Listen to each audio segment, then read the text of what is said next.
Chapter 1. The Impossible Crime. It began, as many of our strangest cases did, with the unexpected arrival of a frantic gentleman on a grey London morning, soaked to the bone and half out of his senses. I remember it clearly. The rain pattered steadily against the windows of 221B Baker Street, and Holmes was in the midst of a languid monologue about tobacco ash classification when the door below burst open and Mrs. Hudson's voice echoed up the stair. "Another mad one, Mr. Holmes." A moment later, a man in a sodden greatcoat stumbled into our sitting-room. He was no common vagrant. Despite the weather's abuse, he carried the manner of a man of rank, or at least money. A fine herringbone tweed now drenched and a pair of kid gloves clenched white in one fist. "My name is Charles Barrowcliff," he said breathlessly, "and I need your help, Mr. Holmes. There's been a murder, an impossible one." Holmes, who had not risen, looked up from his chair with polite curiosity. "Impossible murders," he said, "are my favourite sort. Please, dry yourself, take a seat, and begin at the beginning." Barrowcliff did as instructed, though his hands trembled slightly as he fumbled with the towel Mrs. Hudson had brought. Once seated, he looked between Holmes and myself, as though weighing which version of his tale would be most believed. "I work at the Hathersedge estate in East Sussex," he began. "Private property, remote, tucked into the downs, surrounded by woods on 3 sides. My family have overseen it for generations, though now I serve mostly as legal overseer. The property is owned by Sir Julian Hathersedge, retired judge, widowed and as of yesterday morning, dead." "I am sorry," Holmes said evenly. "And the impossibility." Barrowcliff's hands tightened around his gloves. "He was found in his library, locked from the inside, every window secured. His manservant found him seated in his armchair, throat slit, blood on the floor, the windows unbroken, the fire still burning. No weapon, no footprints, no sign of struggle." Holmes's eyes narrowed. A classic locked-room scenario. And what of the key? "In his pocket, the only one." Holmes leaned forward slightly, intrigued. "And who else was in the house?" "His granddaughter, Miss Lydia Hathersedge. 2 staff, cook and the butler, Greaves. 1 visitor, Dr. Elphinston, his physician, who arrived the night before. He spent the evening in the guest chamber, nursing a cold, or so he claimed." Watson, always the voice of compassion where Holmes was clinical, asked gently, "And what of Miss Hathersedge?" Barrowcliff hesitated. "She's peculiar, a curious young woman, 20 or so, keen-eyed, bookish. She was the one who found him. She said she knocked at the study door at 7, received no reply, and summoned the staff. When they forced the door, they found the judge seated, head slumped forward, blood soaking the hearthrug." "And the Wellingtons?" Holmes asked, without explanation. Barrowcliff blinked. How did you know?" "You have a smear of bright yellow paint on your trouser hem," Holmes said. "That paint is not common in London, and certainly not on a day like today, where boots are more practical than aesthetics. Only a person who has stepped into a modern rubberware shop, or walked behind someone wearing yellow Wellingtons recently painted or retouched, would carry such a streak. So I ask again, what of the Wellingtons?" Barrowcliff swallowed. "They belonged to Miss Lydia. She was wearing them when she found her grandfather." Holmes nodded, satisfied. "Interesting. There's more. Barrowcliff said, voice dropping. The judge left no note, no struggle, but on the hearth beside him someone had drawn, scratched really, a strange pattern into the ash, like a spiral. It was crude but deliberate. The doctor dismissed it as nonsense. Lydia said she'd never seen it before. And there was something else, something I only mention because of the sheer absurdity of it. Holmes tilted his head. There was a second cup of tea on the table, still warm, but no one else was in the room. Holmes smiled faintly. And no teacup fragments, no evidence of it being touched or spilled. None. 2 cups, one untouched, one half empty. Only one man in the room. Holmes rose at last and turned to the window. A dead man behind a locked door, a spiral in the ash, a girl in yellow Wellingtons, and tea for 2. He turned back. "Watson, pack a bag. We are going to East Sussex," Barrowcliff exhaled. "Then you'll take the case?" Holmes's eyes glinted.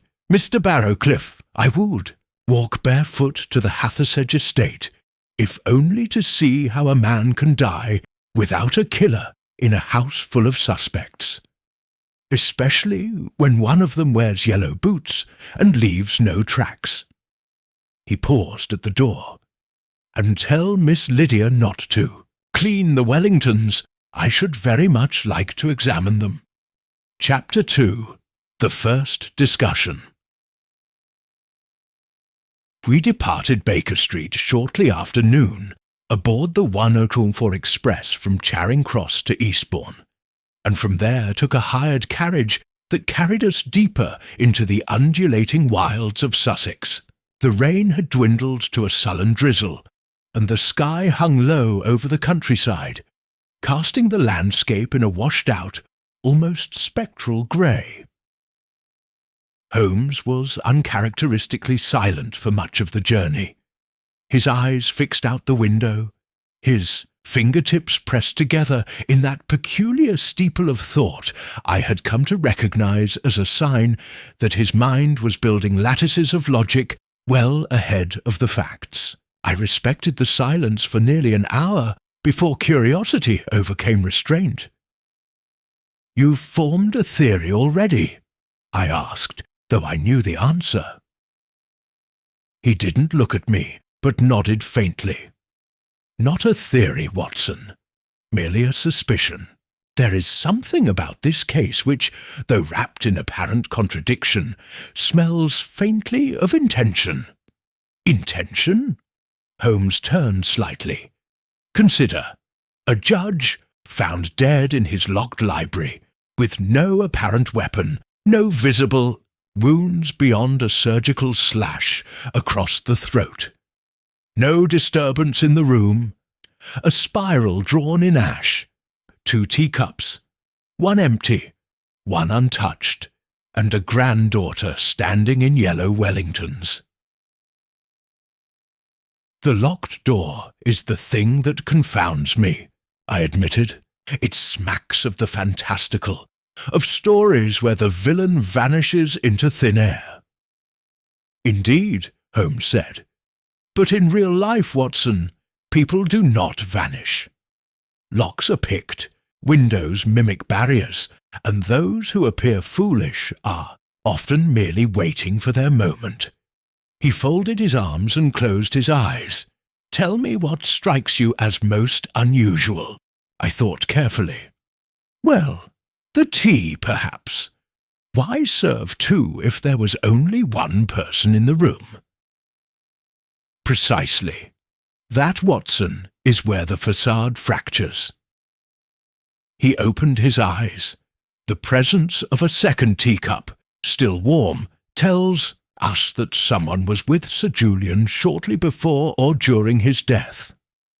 The room was found locked from the inside. The implication, therefore, is that either the killer remained and vanished, or that the room's isolation was an illusion. I furrowed my brow. Or perhaps, though it seems unlikely, Sir Julian committed suicide and the other person fled. Holmes waved the suggestion aside. No, the wound, according to Barrowcliff's telegram, was precise and clean. A swift, confident incision across the throat, not the gesture of a man ending his own life in hesitation. Suicide leaves chaos, uncertainty. This was surgical. And the spiral in the hearth? I asked. Holmes smiled faintly. That, Watson, is what I find most compelling. A message, perhaps. A symbol.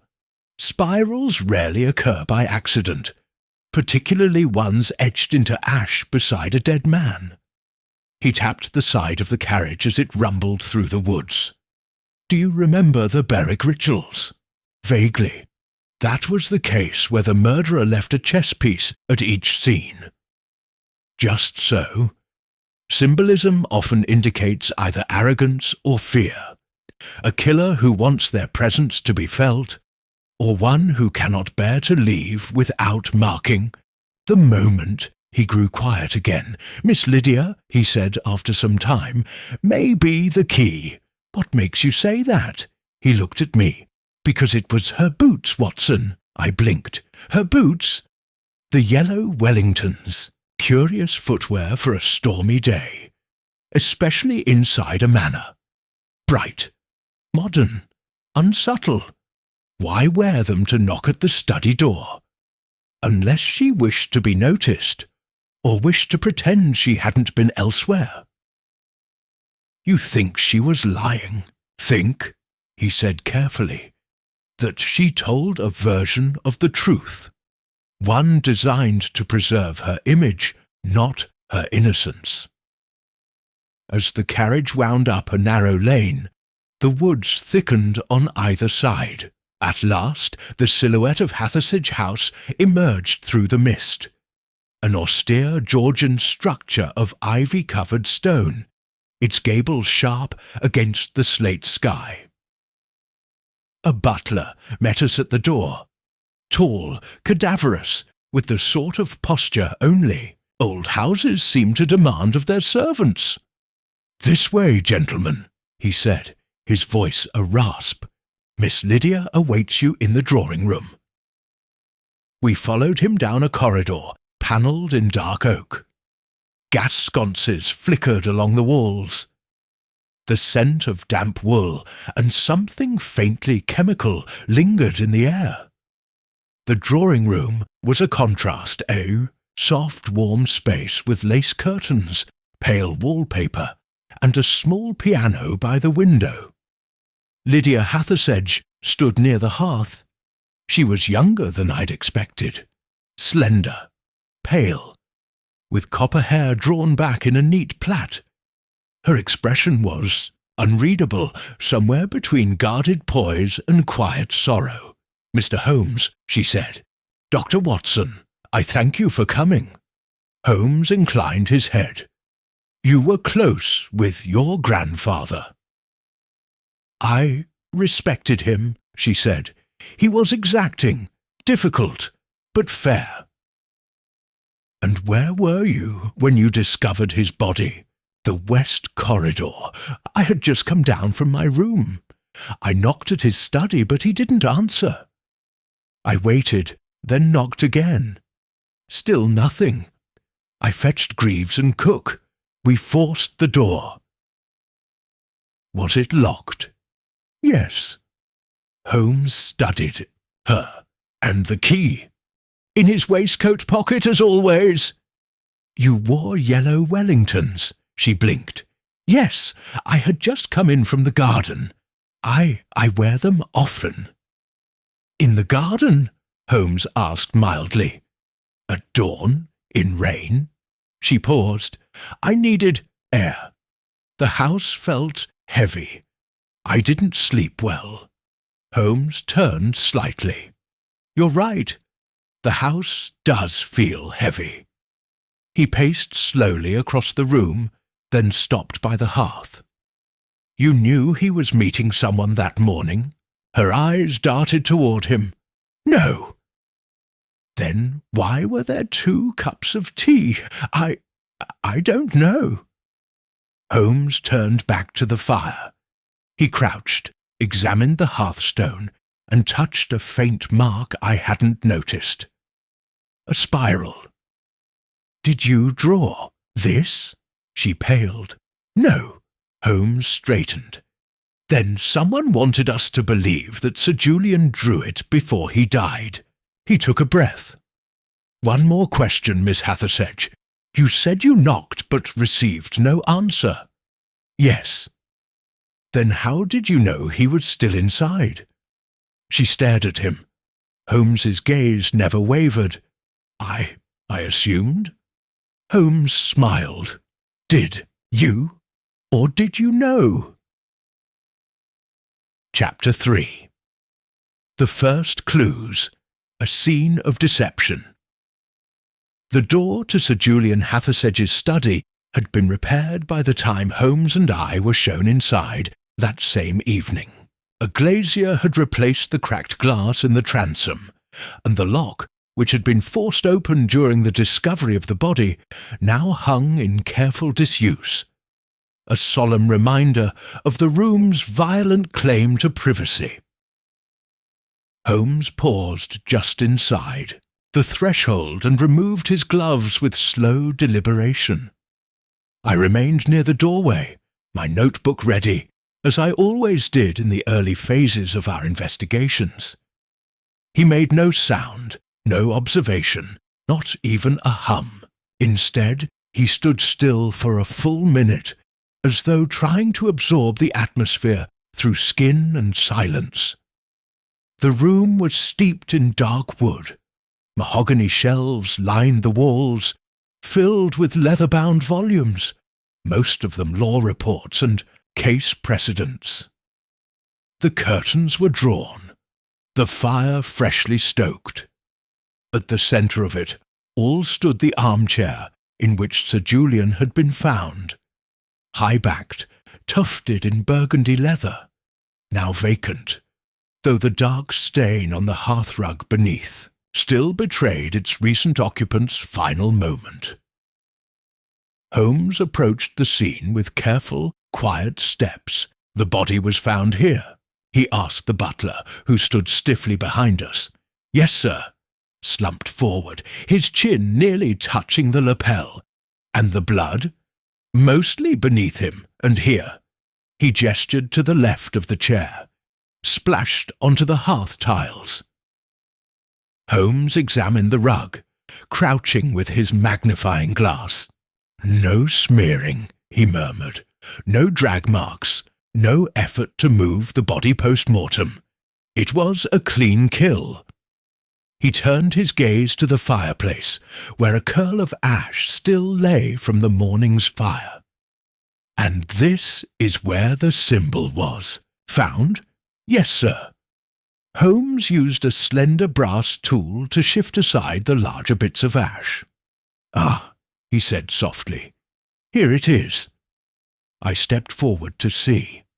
A spiral had been crudely etched into the fine layer of grey ash coating the hearthstone. It was about the size of a child's hand, drawn with a finger or perhaps a short stick. The spiral turned counterclockwise. "Deliberate," Holmes muttered. "But rushed. The pressure isn't even. It was not done with a calm hand." He straightened and moved to the writing desk nearby. It had been cleared of most papers, save for a blotter, a silver inkstand, and a half-finished legal brief titled "A Defence of Judicial Discretion." "Tell me, Greaves," Holmes said, "was Sir Julian left-handed?" "Indeed, sir. Always favoured his left. Signed with it." Holmes nodded. "And the spiral is drawn to the left as well. That fits." He peered down at the teacups. One was clean, untouched, with its saucer pristine. The other bore a faint, lipstick stain, and a cooling half-inch of dark liquid. Holmes examined the stain. Rouge, very subtle, rose coral, expensive, would not belong to Sir Julian. He turned to the butler. Miss Hathersedge wears no lipstick. So, who was the other guest? Greaves looked uncomfortable. We thought it must have been Miss Lydia, sir. She was the only woman in the house. Holmes made no reply. Instead, he picked up the untouched cup and sniffed it. No scent, he said. Just cooled black tea. The other, he sniffed the second. Ah, jasmine. Different blends? I asked. Entirely. One traditional, the other more floral, personal. This was not a shared pot, Watson. Someone brewed 2 individual cups of tea and brought them in separately. Holmes walked to the door and examined the lock. Eek, standard design, barrel and pin, difficult to manipulate from the outside, especially in haste. He looked to the window. 3 windows, all latched from within. No signs of disturbance in the frames. No scuff marks on the sill. Rain outside and no footprints on the interior carpet. He looked to Greaves. Has anyone examined the room for hidden entrances, old passages, concealed doors? No, sir, Greaves replied. We'd assumed. Well, there was no way in or out. Holmes knelt near the skirting board and tapped twice, then again, then again. On the 4th tap, the wood gave a hollow response. Ah, Holmes said, eyes glinting. He retrieved a small knife from his coat and gently inserted the tip between 2 panels. With a firm twist, a section of the wood popped free, revealing a shallow recess, no more than 8 inches across and 6 deep. Empty, save for a scattering of dried petals. Lavender, Holmes said. Crushed, recently. Used often in perfumed sachets. He stood brushing off his knees. Not large enough to conceal a person, but perhaps something else. I frowned. But what would that be? A token, perhaps, or a warning?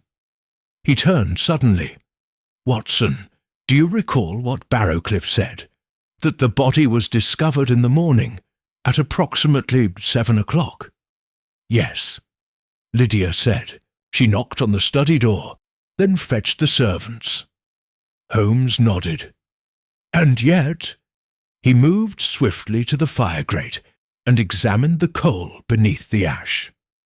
Still warm, he muttered, which suggests the fire was not stoked this morning. It was stoked after the body was found. Greaves stiffened. I did it, sir, on orders. Miss Lydia said the room should be prepared for your arrival. Indeed, Holmes said absently. Then the original scene was disturbed. He stepped back from the fireplace. That makes things more difficult, but not impossible. Holmes scanned the room once more, his eyes pausing on the side table beside the armchair. There sat a book, closed but not replaced on the shelf. Its title, The Trials of Empedocles.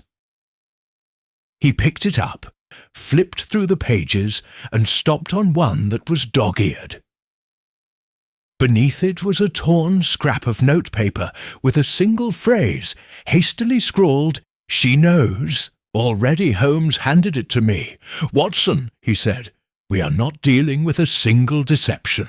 We are confronting a duel between knowledge and denial, between what was meant to be hidden and what was already discovered." I stared at the note. "You think the killer left this?"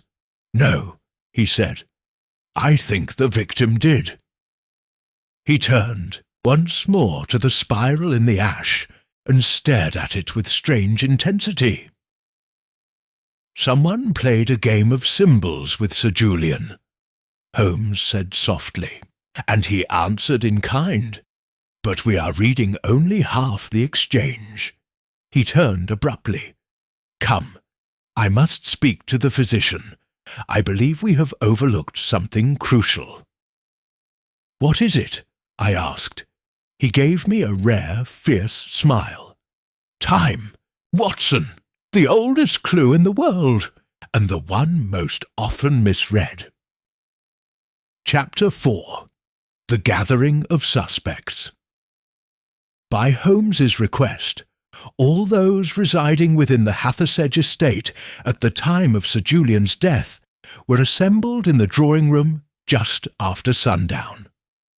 The sky outside had turned the colour of pewter, and the last pale slant of light filtered through the windows like the fading gleam of reason in a house now shadowed by suspicion. Holmes stood by the mantelpiece, hands behind his back, while I took my seat beside a low writing table, with my notebook open. The arrangement was no accident. He had chosen the setting carefully, with each suspect seated to allow him a full view of their expressions and reactions. Miss Lydia Hathersedge sat closest to the fire, yellow Wellingtons now replaced with simple, brown slippers. Her face was pale, her manner composed, but a slight tension at the corner of her mouth betrayed her inner unrest.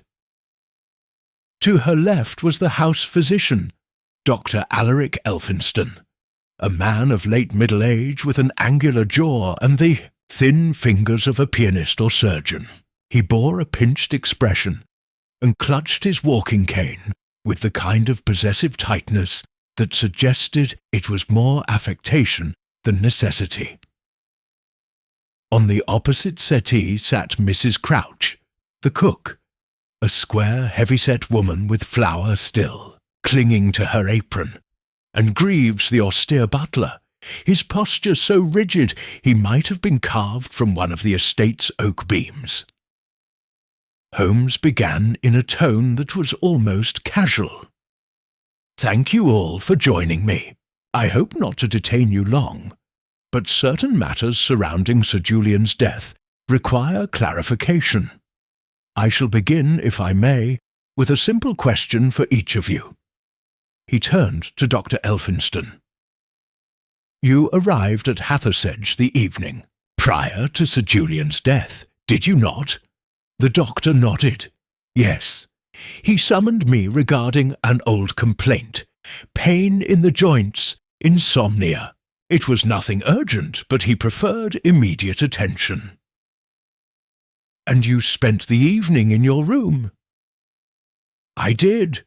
I retired shortly after supper. I was not feeling well myself, headache, congestion. I saw no one until morning." "Did Sir Julian mention any visitors, letters, unusual anxieties?" Elphinston frowned. "Only that he intended to amend his will. He was vague. He said things must be put in order.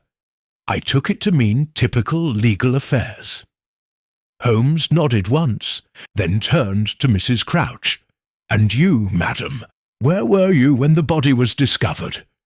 "In the scullery, sir, washing the breakfast pans. Greaves came in, pale as bone, and told me to come at once. We went upstairs together." "Had you seen Miss Lydia that morning?" Her lips pursed. "She passed through the corridor near 6. Seemed distracted, wearing those bright boots. Did she say where she was going?" "No, sir." Holmes turned to Greaves. "And you?" Greaves smoothed his cuffs.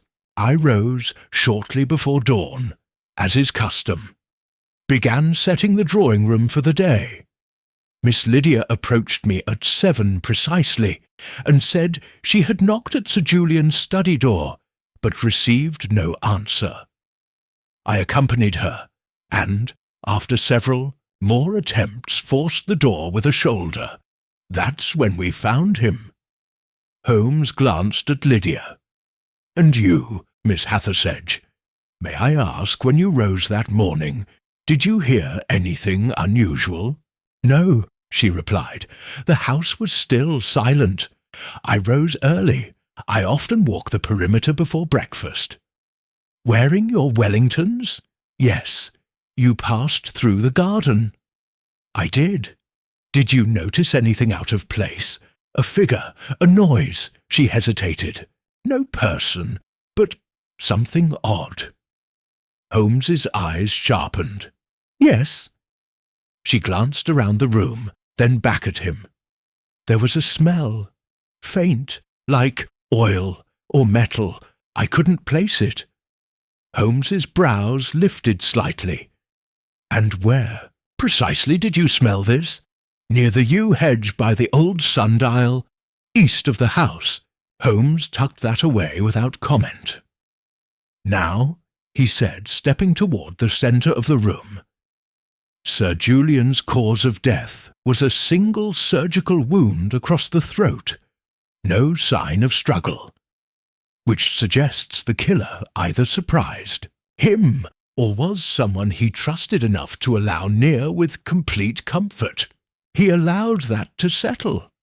Moreover, he continued, we have a second teacup, a spiral scratched into the hearth ash, and a piece of paper with the words, "She knows already." All eyes turned toward Lydia. I assume you deny writing it? Holmes asked. I do. Yet you admit you wore lipstick the day before. She blinked. Yes. Why?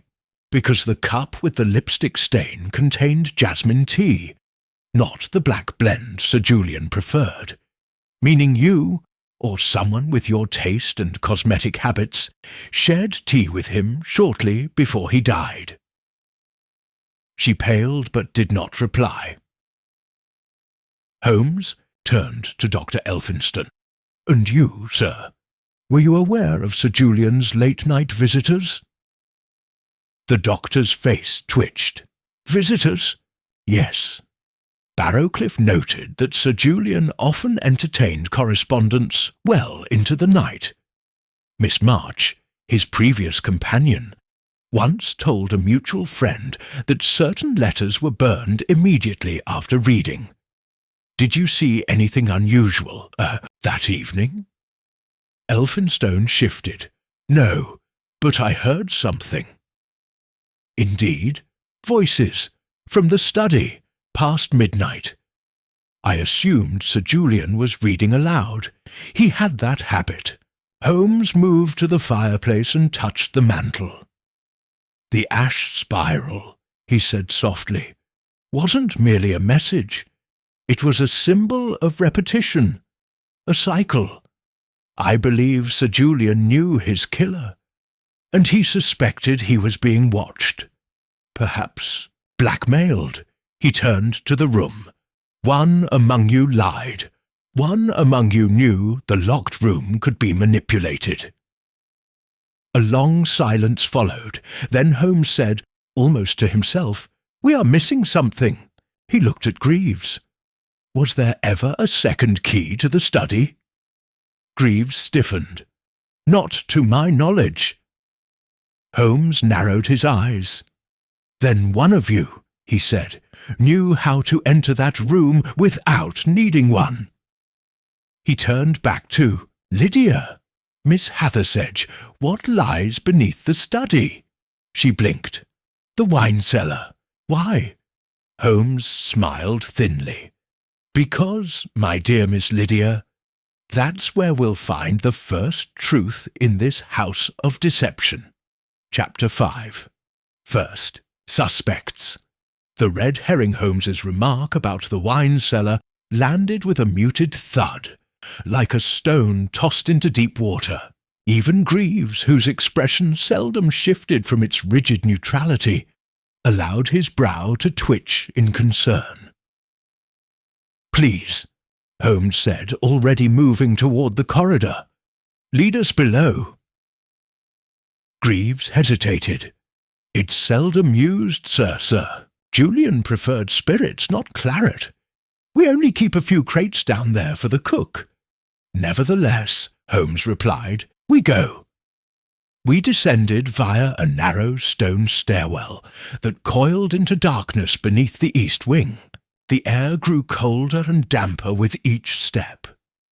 The walls were thick with mildew, and our lanterns threw long, distorted shadows along the curved masonry. The cellar was a low, vaulted chamber with stacked crates against the far wall, and an iron wine rack that stood mostly empty. Dust clung to every surface, but Holmes ignored the obvious and instead moved to a section of the floor near the centre of the room. "Here," he said, crouching. I followed him. At first I saw nothing. Then, beneath the dust, a slight seam, rectangular and faint. "The trapdoor," I murmured. Holmes nodded, "and one not mentioned in any account of the house." He brushed the dust aside, revealing a small brass ring inset into the floor. He tugged. The wooden hatch lifted with a reluctant groan, revealing a narrow, slanted shaft leading upward into the wall above. I blinked. "That leads into the study." Holmes smiled thinly. "Quite so." We returned above quickly. Holmes entered the study once more and crossed to the skirting board beneath the bookshelves. After a moment of inspection, he pressed on a particular panel, and we heard a faint clunk from below. "A false cabinet," Holmes said, "hidden years ago. It was probably part of a dumbwaiter or servant's lift once used in older designs. Abandoned, but never sealed completely.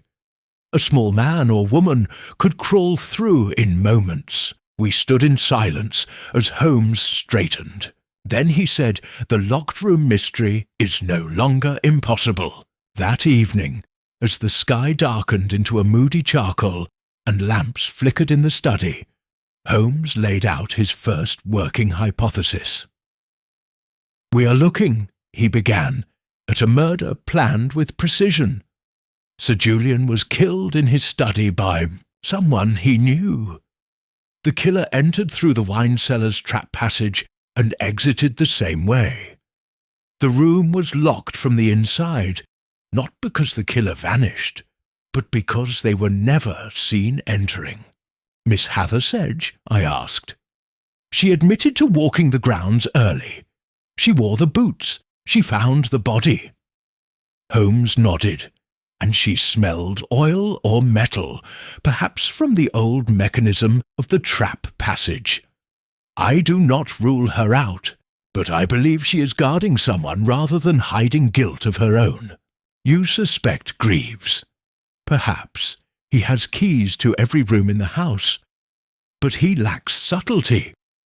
No, there's another figure whose presence I find most troubling. Dr. Alaric Elphinston." The name surprised me. "The physician?" "Yes," Holmes said. "He claimed to have heard voices that night, but didn't investigate. He claims to have retired early, yet there are no witnesses to verify it. And most notably, he was once Sir Julian's student, briefly at university." I blinked. "He didn't mention that." "Precisely. I wired Barrowcliff's legal firm while you were dressing for supper. The reply came moments ago." He handed me the telegram. "Deco Elphinstone listed as beneficiary in first version of Hathersedge will, dated 1887, removed in 1891, no reason noted." "Godwick and Hollins removed," I said. "That would give him motive." Holmes nodded. If Sir Julian intended to revise his will again, and Elphinston feared exclusion, or worse, exposure, he may have decided to act. And the teacup. I believe he and Sir Julian spoke that night. Perhaps an argument. Perhaps the judge. refused something, or threatened to undo something, and the spiral in the ash. Holmes grew quiet. I've seen that symbol before, Watson. Not often, but enough to suspect its origin. It has appeared in 2 prior cases, one in Geneva, the other in Edinburgh, both involving clandestine societies. In those cases, the spiral was used as a warning, a sign that the victim had broken a code or betrayed a trust. My eyes widened. So it wasn't drawn by Sir Julian. Not unless he meant to indicate he'd been threatened, but it seems more likely the killer left it, out of arrogance or ritual. We were interrupted by a knock at the study door. It was Greaves. "Dr. Elphinstone has gone, sir." Holmes stiffened. Gone. Packed a small bag and departed without notice. Took the west road toward the station on foot.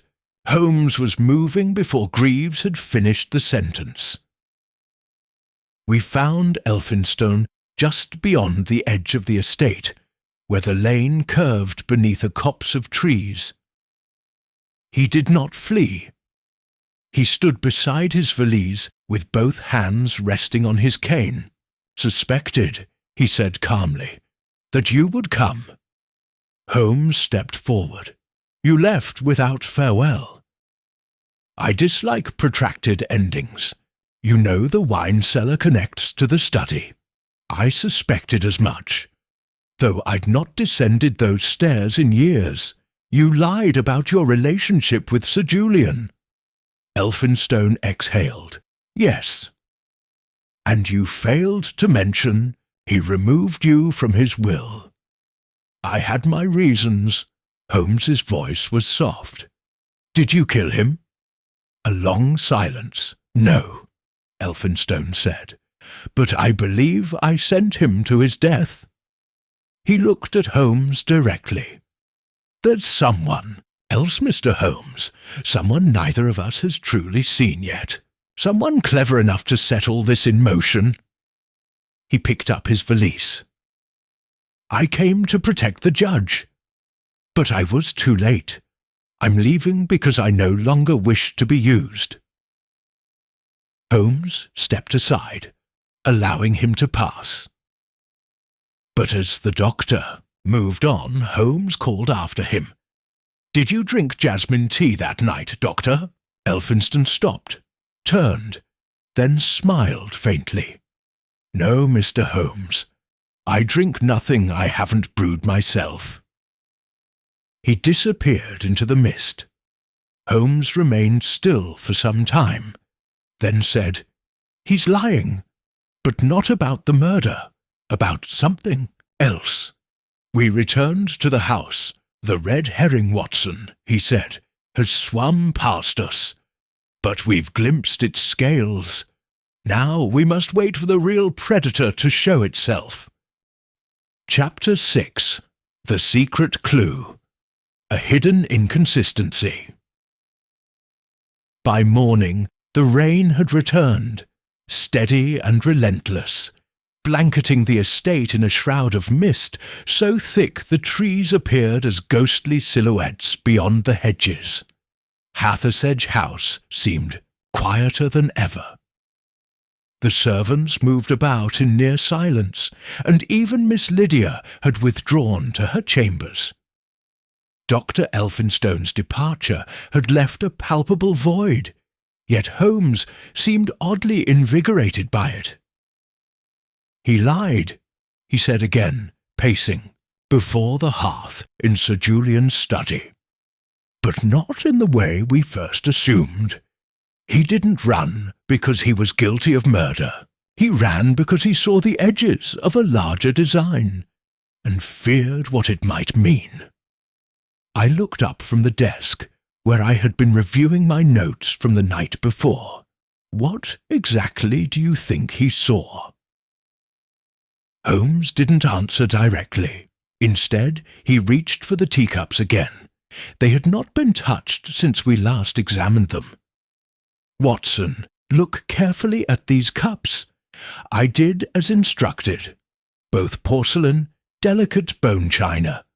One bore a faint lipstick trace. The jasmine, tea. The other, Sir Julian's usual black tea, was clean. Now observe the saucers. I frowned. The jasmine cup sat upon a saucer that bore a faint watermark. Circular, nearly dry, as though the cup had once been moved and replaced. The black tea saucer had no such ring. "Do you see?" Holmes prompted. I nodded slowly. The jasmine cup was lifted, held perhaps, but not drunk from, or at least not immediately. "Precisely," Holmes said. "Now consider the temperature of the cup. It was still warm when the body was discovered, around 7 in the morning. But if Lydia's story is correct, no one entered the study after midnight. But that would mean someone brought the tea in much later, closer to the time of death, or remained inside long enough to brew it themselves." He moved to the writing desk, where the silver tea service still stood. No evidence of jasmine leaves in the pot. No lingering scent. The jasmine tea came from another source. He opened a side drawer of the desk. Empty. Another. Receipts, writing implements. And then, in the third, a small cork-stoppered vial. Holmes held it up to the light. Inside was a powder, pale beige with flecks of green. "Do you recognize this?" he asked. I took the vial and sniffed. Faintly floral, lavender, perhaps a hint of anise. Holmes nodded. Valerian root mixed with dried jasmine petals, a sleep aid, or in sufficient doses a mild sedative. He handed me a folded slip of paper that had been tucked beneath the vial. It bore a list of names and times. Sir Julian's scrawl was unmistakable. March the 2nd. Lydia, 9:15. March 2nd. Elphinston, 9:40. March 3rd. Greaves, 10 Shields. March 4th. C. I frowned. A schedule? Appointments, Holmes said. Conversations, possibly interrogations. Julian was investigating something. Perhaps he suspected theft or betrayal. Whatever the case, someone feared being discovered. He pointed to the final entry. C. A single initial, a question mark beside it. Perhaps the one person he wasn't certain of. Someone he suspected but lacked proof against. Mrs. Crouch, I guessed. Holmes's brow furrowed. A possibility. Or Clara, the maid we haven't yet seen. He stood suddenly. "Come, Watson, it's time we speak with Mrs. Crouch." We found her in the kitchen, kneading dough with powerful, rhythmic strokes.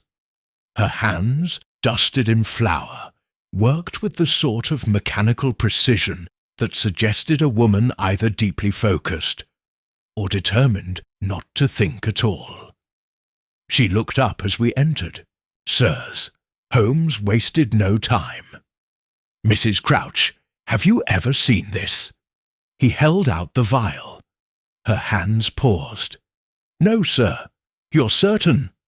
"I know what goes in and out of this kitchen, sir. That never came through here." Wellingtons stepped closer.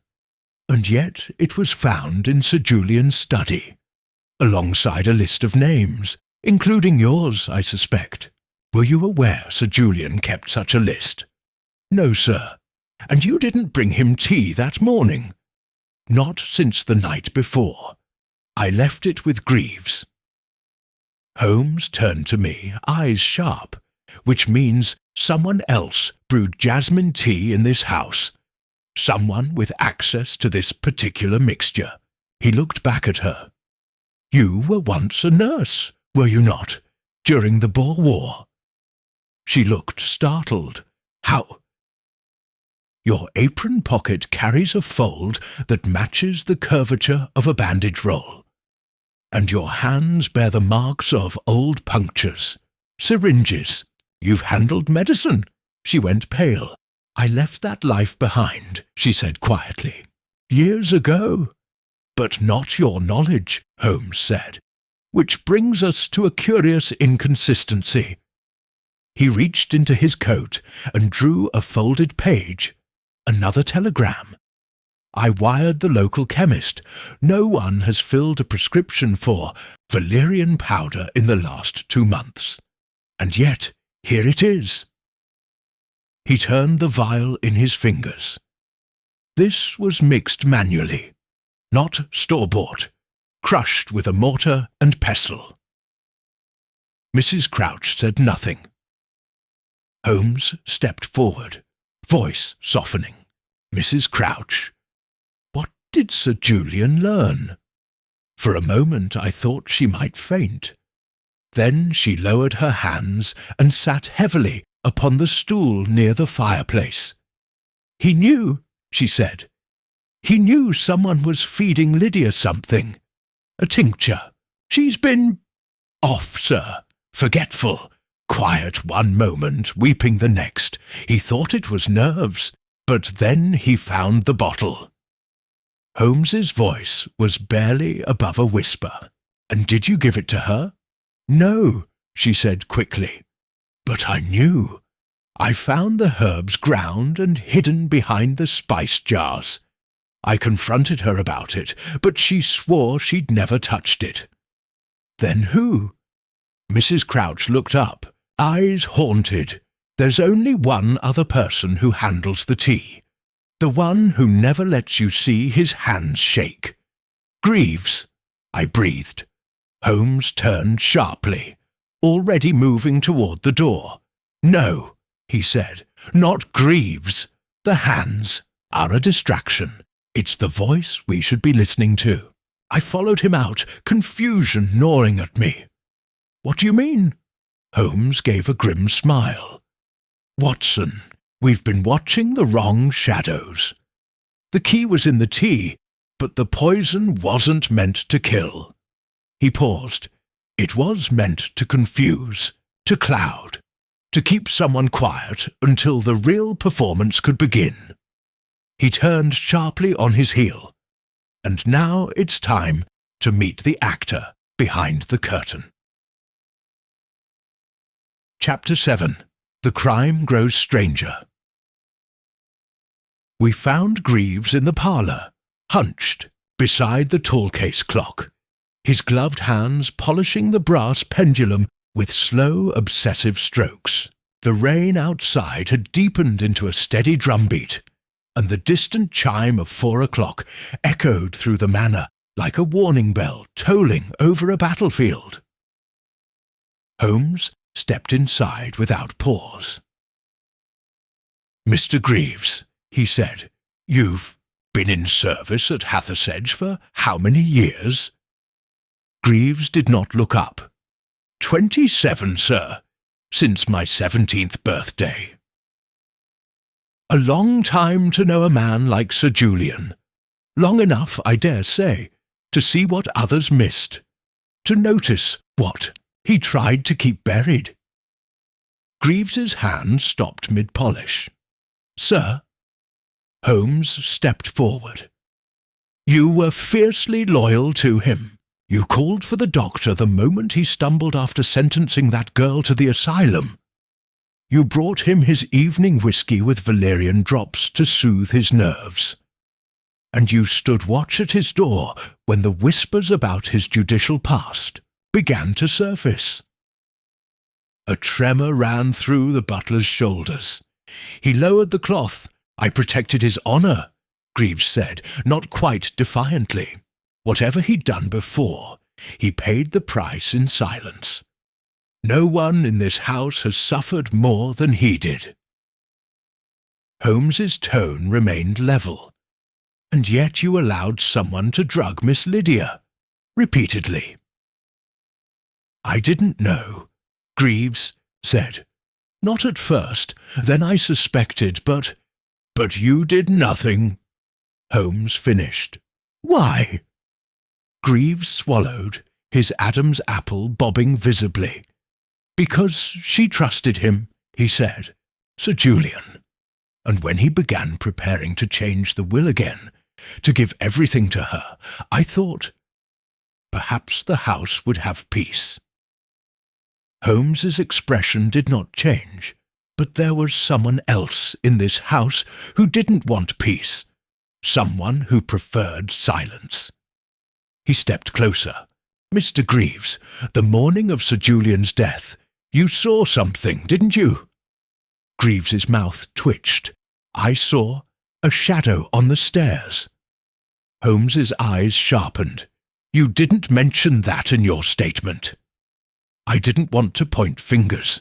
There's been enough ruin. Holmes looked at him evenly. Describe the shadow. Greaves hesitated. Slender, light-footed, moved fast. I assumed it was Miss Lydia at first, but when I called her name, the figure turned and slipped into the linen corridor. Holmes raised a brow. And did you follow? Greaves nodded. I did. But by the time I reached the end of the passage, the back door was swinging open. Rain on the tiles. No prints.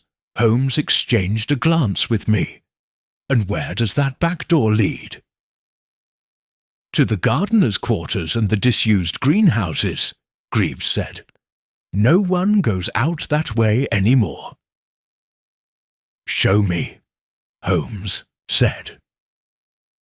We followed Greaves through the east wing, down a disused passage that smelled of old stone and rusted hinges. At the far end stood a narrow door with peeling paint, its bolt left unlatched. It creaked open onto a stone path, now slick with rain, lined with box hedges and ivy. Beyond lay a long, vine-strangled greenhouse, its glass panels cracked, its iron ribs rusted with age. Holmes strode through the weeds, entered the structure, and inhaled. Smell that, Watson. I nodded. Metallic, acrid, old copper and oil, the scent Miss Lydia described. He crouched by the far wall and lifted a broken floor grate. Below it, half buried in soil, lay a small burlap sack. Holmes opened it.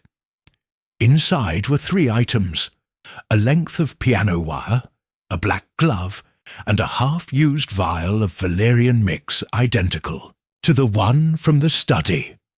Well, Holmes murmured, our ghost wears gloves. He stood thoughtful. This was the killer's staging ground. Whoever used the passage into the study exited this way. The tools here suggest the crime was premeditated, but more importantly, executed with care. This was no crime of passion. This was theatre. I frowned. So who was our director? Holmes looked grim. That's the question. Lydia is clearly being manipulated. Greaves too, though I believe he was more a pawn than anything else. The question then is who benefits from all of this? He returned to the path. Come, there's one person we haven't truly spoken with. Barrowcliff? Holmes shook his head. No, Clara, the maid. We found her in the north laundry wing, a quiet slip of a girl with large eyes and calloused hands. She was folding sheets when we entered, and startled visibly at Holmes's. Approach, Miss Clara, he said gently. You were here the night Sir Julian died. Yes, sir. And where were you between midnight and morning? In my quarters, sir. Sleeping. Alone? Yes. Holmes studied her. Do you know anything about valerian root? Clara's face went still. Then she looked down. My mother used it, she said quietly. For nerves. After the war. Did you make it for her? Yes. Holmes reached into his pocket and showed her the vial. Have you ever prepared this blend? Hesitated, then nodded. Once, for Miss Lydia. She was crying in the corridor one night. I just wanted to help. And where did you get the jasmine? She looked up, startled. I didn't. It was already in the blend. Holmes nodded. I believe you, Clara. But someone else used your kindness to their advantage. He turned, back to me as we left the wing. Watson, he said softly, we are dealing with someone who knows the rhythms of the house intimately. Someone who understands not just its walls, but its weaknesses. Its people. I glanced at him. Then you have a suspect. He nodded. Not a name. Not yet. But I know the shape of the mind. And what shape is that? He gave me a grim smile. A spiral. Chapter 8. Holmes tests a theory. The next morning brought with it a strange hush across the Hathersedge estate, as though the rain had not simply soaked the earth, but drained it of sound. Even the birds were silent. I rose to find Holmes already, dressed and seated at the small writing desk in our guest quarters, bent over a sheet of paper with his pen moving quickly and precisely. Another letter to Barrowcliff? I asked. Holmes did not look up. No, Watson, a trap. I rubbed my eyes. May I ask for whom? Holmes capped his pen and handed me the note. It was addressed not to any of the suspects, but simply to the Spiral. The Spiral? Echoed. Holmes stood. That is how the killer thinks. Not in straight lines, not in rash action. They manipulate from the edges, folding ever inward. They isolate their prey, Sir Julian, then Lydia, weakening them with suggestion and sedative. Until the final act, he picked up the note and sealed it. I'm going to place this where I believe they'll find it. Somewhere private, unwatched. Then you already know who they are. I know how they move, he said, and if I'm correct, they'll not resist an opportunity to finish what they started. We descended into the heart of the house, Holmes moving with silent purpose. As we neared the study, he veered instead toward the old chapel, long disused and left to cobwebs. He entered without hesitation, walked to the lectern, and slipped the letter beneath the worn, leather-bound Bible. There, he said, brushing his hands. Now we wait. But wait for what? I asked. Who would come here? Holmes smiled faintly. Someone with a penchant for symbols and secrets. The next 2 hours were spent in careful watch. Holmes stationed himself in the shadows at the far end of the corridor, just beyond the reach of the chapel's stained-glass window. I waited at the opposite end by the grand staircase, my ears straining for the slightest sound. Just before noon, I heard the softest creak of hinges. I turned and saw a figure cloaked in black slip into the chapel. Quiet, fluid, deliberate. It was Lydia. I moved to step forward, but Holmes held out a hand from his hiding place. Wait, he whispered. Inside the chapel, Lydia knelt at the lectern.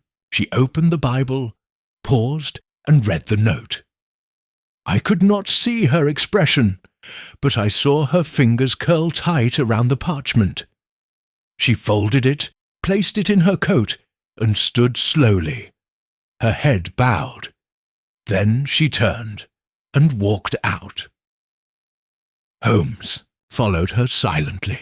I trailed them both, heart pounding. Rather than return to her room, Lydia slipped through the west corridor and down towards the service stairwell. We watched her enter the cellar door and descend into the gloom. "She's going to the passage," I whispered. Holmes nodded grimly. "Then we follow." The cellar was as we had left it, dank and low, with the trapdoor to the study still open. Lydia knelt beside it now, staring into the black shaft below. "Miss Hathersedge," Holmes said gently. She froze. "I must ask you not to move."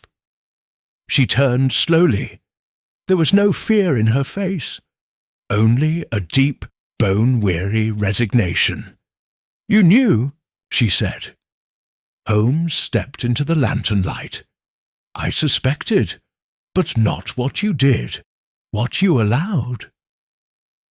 She lowered her gaze. He would never have told anyone. Even after he found the herbs, he still protected her. Holmes studied her. "Her?" Lydia looked up again. Her voice was calm. "Clara, the maid.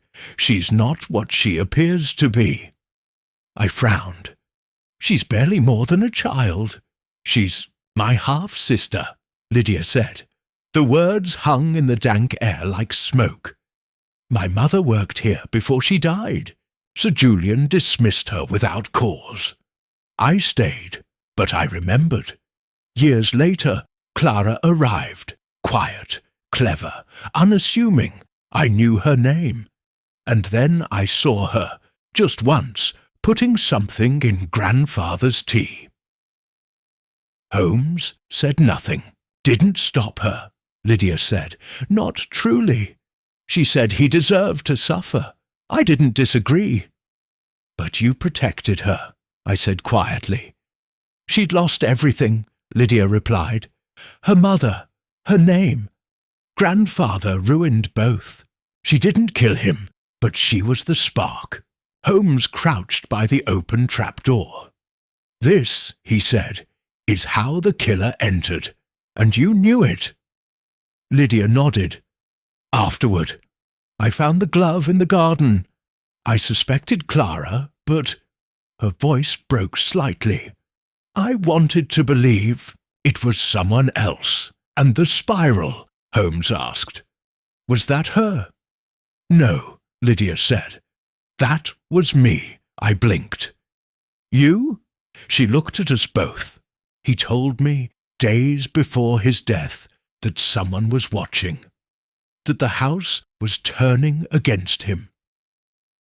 I asked what he meant, and he made a spiral in the dust on the windowsill. "It always comes back," he said. "Every secret, every cruelty, it winds its way back." She stood. "So, when I found him, I drew it in the ash, not as a clue, as a warning." A long silence fell. Then Holmes rose. "Miss Hathersedge, I believe you, but there is still a question unanswered." She looked at him. "Who climbed through this passage on the night of the murder?" Lydia's face was unreadable. Then she whispered, "I think she did." "Clara?" She nodded. "I didn't want to believe it, but she disappeared that night, for nearly an hour. When I asked, she said she'd gone to sleep, but her hands were wet. Rainwater." Holmes exhaled slowly. "Watson," he said, "fetch the constable from town, quietly, and tell them to search the garden well." I stared at him. "What for?" Holmes's voice was a quiet blade. "A pair of yellow Wellingtons, hidden in soil, still caked in blood." Chapter 9. A second attempt. The culprit strikes again. By dusk, the storm had passed. A pale sun dipped behind the Sussex hills, casting Greystone's sodden gardens in streaks of copper and grey. The house, however, remained as tense and watchful as ever. Inside its quiet walls, we awaited a storm of a different kind. Holmes paced the drawing-room with the restrained energy of a hound scenting its prey. I stood near the window, scanning the lawn beyond, where 2 constables were digging near the overgrown rosebeds at Holmes's instruction. "You're certain?" I asked. "I am," he replied. "Someone returned to the scene of the crime, someone desperate enough to obscure a final piece of damning evidence." Moments later, a knock at the glass brought our attention sharply outside. One of the constables, red-faced and breathless, held up a tattered burlap sack. We hurried out. Inside the sack, waterlogged and clotted with mud, were a pair of yellow Wellington boots. Holmes knelt and examined them in the failing light. The right boot bore a splatter of reddish-brown along the instep, faint but unmistakable. "Dried blood," he said softly. "Are you sure they're Lydia's?" I asked. The Holmes nodded. "Size and brand match, and more to the point, these are not the pair she showed us on the day of the murder. That pair was spotless. These were hidden. Someone wore them that night, and then buried them." One of the constables frowned. "Couldn't the blood be from anything? A rabbit, perhaps?" "Possible," Holmes admitted, "but unlikely. We'll let the lab confirm it. More interesting is the location.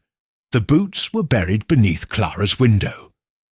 I felt a chill, which would suggest Clara wore them, or someone meant us to believe she did. We returned inside.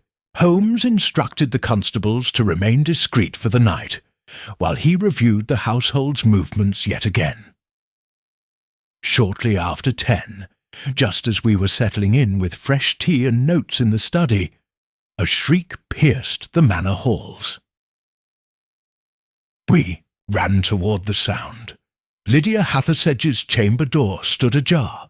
Inside we found her kneeling by the bed, arms wrapped tightly around herself, eyes wild with fear. "She was here," she gasped. She tried to—" Holmes helped her to a chair. "Slowly. What happened?" "I was reading," she said, voice trembling, "and I heard a noise at the window. I turned, and someone was inside, reaching for me. I screamed, and they fled. I didn't see the face." Holmes was already moving, inspecting the open casement. "The sill is wet, recently disturbed." He pointed to the carpet. "A smear, mud." "Boots," I murmured. "Again?" Holmes stood and turned to Lydia. "They didn't come to kill you. They came to silence you. That scream saved your life." Greaves and Mrs. Crouch soon arrived, both alarmed and breathless. Clara appeared moments later, her face pale as wax. "I heard her scream," she said. "I was in the scullery." Holmes watched her carefully. "Were you?" She nodded. "Yes, I swear it." "You've been alone most of the evening." Her eyes darted nervously. I didn't want to be around people." He studied her. "Clara, do you recognize these?" He produced the yellow boots, muddy, water-stained. The blood spatter now darkened in the lamplight. Clara's hands flew to her mouth. "Those are Lydia's." "Yes, but they were buried below your window." I didn't—" Holmes raised a hand.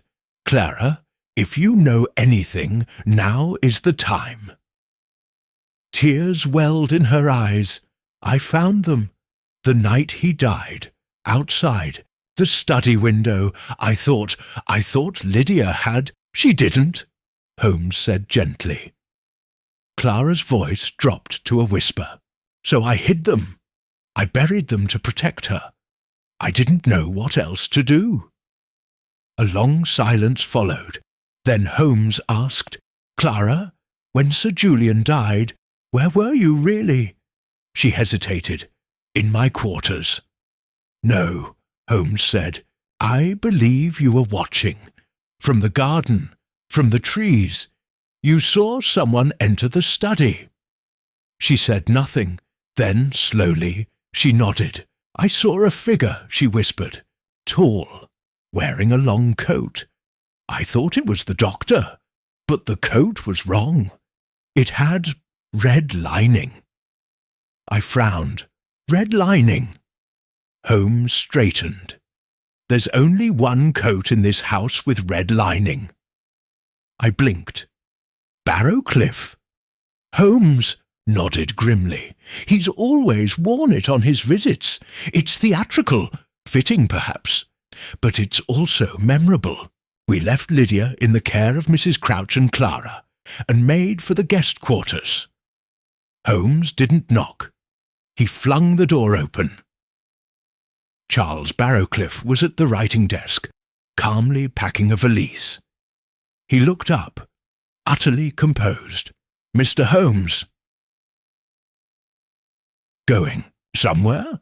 Holmes asked. "A train awaits at Eastbourne. I thought it best to leave now that things are concluded." Holmes crossed the room. "They are not concluded, not yet." He reached down and lifted the coat from the back of the chair. The inner lining glowed crimson in the gaslight. Holmes turned the collar over. There, sewn inside, was a faint, dark smear. "Watson," he said, "scrap of cotton." I produced a handkerchief, and Holmes gently dabbed the lining. The red lifted, revealing a darker, stickier smear beneath. "Blood," he said softly, "faint, but real." Barrowcliff's expression did not falter. "I visited him," he said. "Yes, late that night. He summoned me after supper. We spoke of the estate, of Lydia, of changes to his will. When I left, he was alive." "But you didn't leave through the front," Holmes said. "You vanished through the study's passage, through the cellar, and out the garden." Barrowcliff said nothing. "You returned tonight," Holmes added, "to destroy the boots, to frighten Lydia. But she screamed before you could act." Still silence. Holmes stepped forward. "You drugged her," he said. "Not to kill, but to confuse. You knew Sir Julian was growing sentimental. You knew he was preparing to give Lydia control of the estate. You couldn't risk it. So you fed her doubts, isolated her, and when he refused to reverse course, you slit his throat and locked the door behind you." Barrowcliff gave a sad smile. "And you can prove this?" Holmes turned to me. "Not yet, but give me till morning." He stepped back. "And in the meantime, Mr. Barrowcliff, I would advise you not to leave. Scotland Yard is already en route. I suspect they'll be very interested in your valise." Barrowcliff did not respond. He simply sat, crossed one leg over the other, and waited, his expression unreadable. As Holmes and I stepped into the corridor, he murmured, "He played a long game, Watson, a spiral, winding closer with each move, and now," Holmes's eyes were hard, "now the centre is revealed." Chapter 10. The true motive begins to surface. The morning broke cold and bright over Hathersedge, the storm-washed skies now a clear, trembling blue. The dew glistened on the hedges like 1,000 tiny blades, and the manor stood sombre and still beneath the pale gold of the new day. Holmes had slept but little. He'd risen before the servants and returned to the study alone, where he pored once more over Sir Julian's papers and personal correspondences. When I entered the room shortly before 8, I found him crouched by the hearth with a stack of letters, his face lit by a strange, cold satisfaction. "You found something," I said. He held up a bundle of documents, tied with twine and stained slightly at the corners. "Sir Julian kept a private file," he said, "locked behind the bottom drawer of his desk. I had to remove the back panel entirely." He handed me the top letter. It was a memorandum dated 2 years prior, to Charles Barrowcliff. Concerning proposed amendment to trust articles. Should Miss Lydia's inheritance be secured, eliminate Clause 7 relating to contingent beneficiary. Previous consideration to Mr. C.B. rescinded per 1894 ruling. I scanned the page twice. He removed Barrowcliff as alternate heir. "Indeed," Holmes said, quietly, without confrontation, and Mr. Barrowcliff, being both legal adviser and family friend, never expected it. I imagine he only discovered it within the last few months, likely while reviewing estate affairs under the pretence of assistance. And so the motive was born. Holmes nodded. "But money was only half of it. Look at this." He held out a second paper, a letter, hastily written, unsigned. He cannot be allowed to revise again. If he names her outright, everything collapses. She's not stable. You must act. Use the spiral. He'll understand. The rest will follow. My brow furrowed. This isn't Sir Julian's handwriting. No, nor Lydia's, but it matches several receipts from the village solicitor's office, all signed by Clara Hathersedge. I blinked. Clara wrote this? Holmes nodded grimly. It was Clara who brought Barrowcliff into her confidence, or vice versa. They needed each other. She had motive. He had access. Together, they created an illusion. Lydia as the confused, poisoned heir. Barrowcliff as the faithful adviser. Clara as the unseen hand.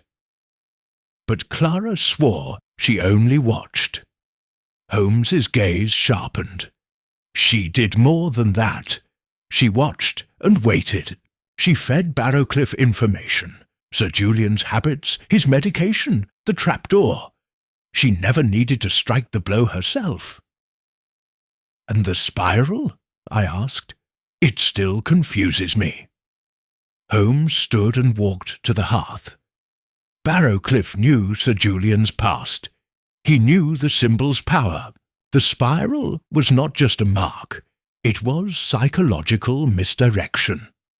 Sir Julian was deeply superstitious in his later years. His old case files suggest he dealt with several secret societies in his youth, one of which used the spiral as a warning. I remembered Lydia's account. Sir Julian drawing the shape in ash, muttering about return and reckoning. He believed the spiral meant his sins had returned. I said slowly, "Exactly," Holmes said. So when he saw it again, scratched in ash near his chair, he believed someone from his past had come for him. It clouded his final moments, confused his judgment.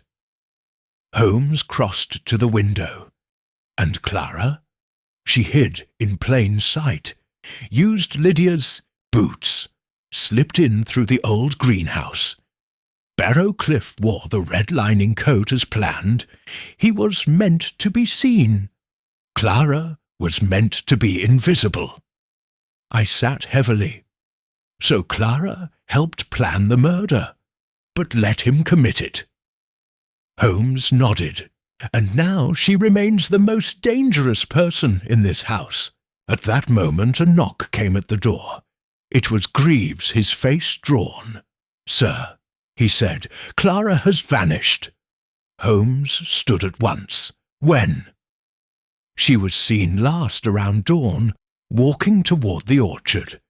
But she's gone now. Her room's been emptied, the side gate unlatched." We followed him swiftly to the service wing. Clara's room was indeed bare. No clothes, no shoes, no sign of departure. Only the faint scent of lavender lingered in the air. On the pillow sat a folded note. Holmes opened it. He got what he deserved. So did she. Let them have their house of lies. You were clever, Mr. Holmes, but not quick enough. See, Holmes folded the letter with a sigh. She was never going to stay, he said, and we gave her just enough warning to flee. What now? I asked. She'll vanish into London. Perhaps France, perhaps farther. But she will not stop spinning. Spirals never do. Later that day, Scotland Yard arrived and took Barrowcliff into custody. The blood on his coat matched Sir Julian's. His fingerprints, found on the trapdoor mechanism, and Lydia's discarded boots, sealed the case. Clara, however, was never found. As we boarded the return train to London, I glanced at Holmes across the compartment. You seem unsatisfied. He tapped the window thoughtfully. Justice, Watson, is never quite as tidy as fiction. We caught the killer, but not the mind that built the maze. He looked at me.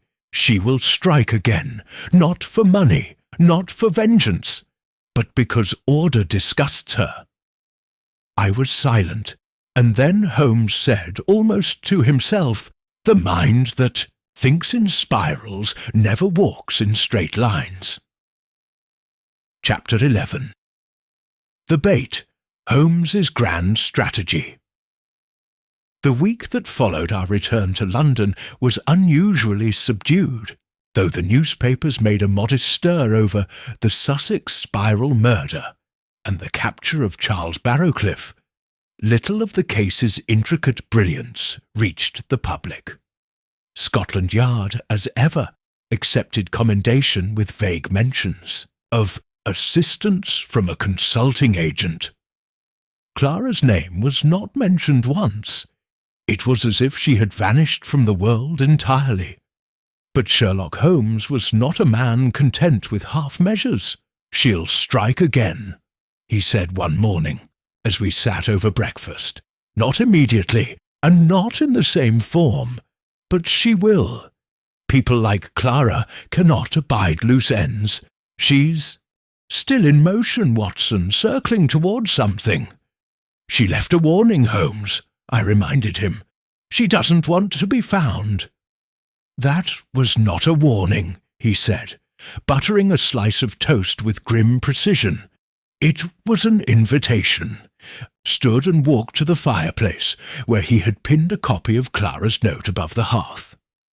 You were clever, Mr. Holmes, but not quick enough. She wants to prove she's better, he said.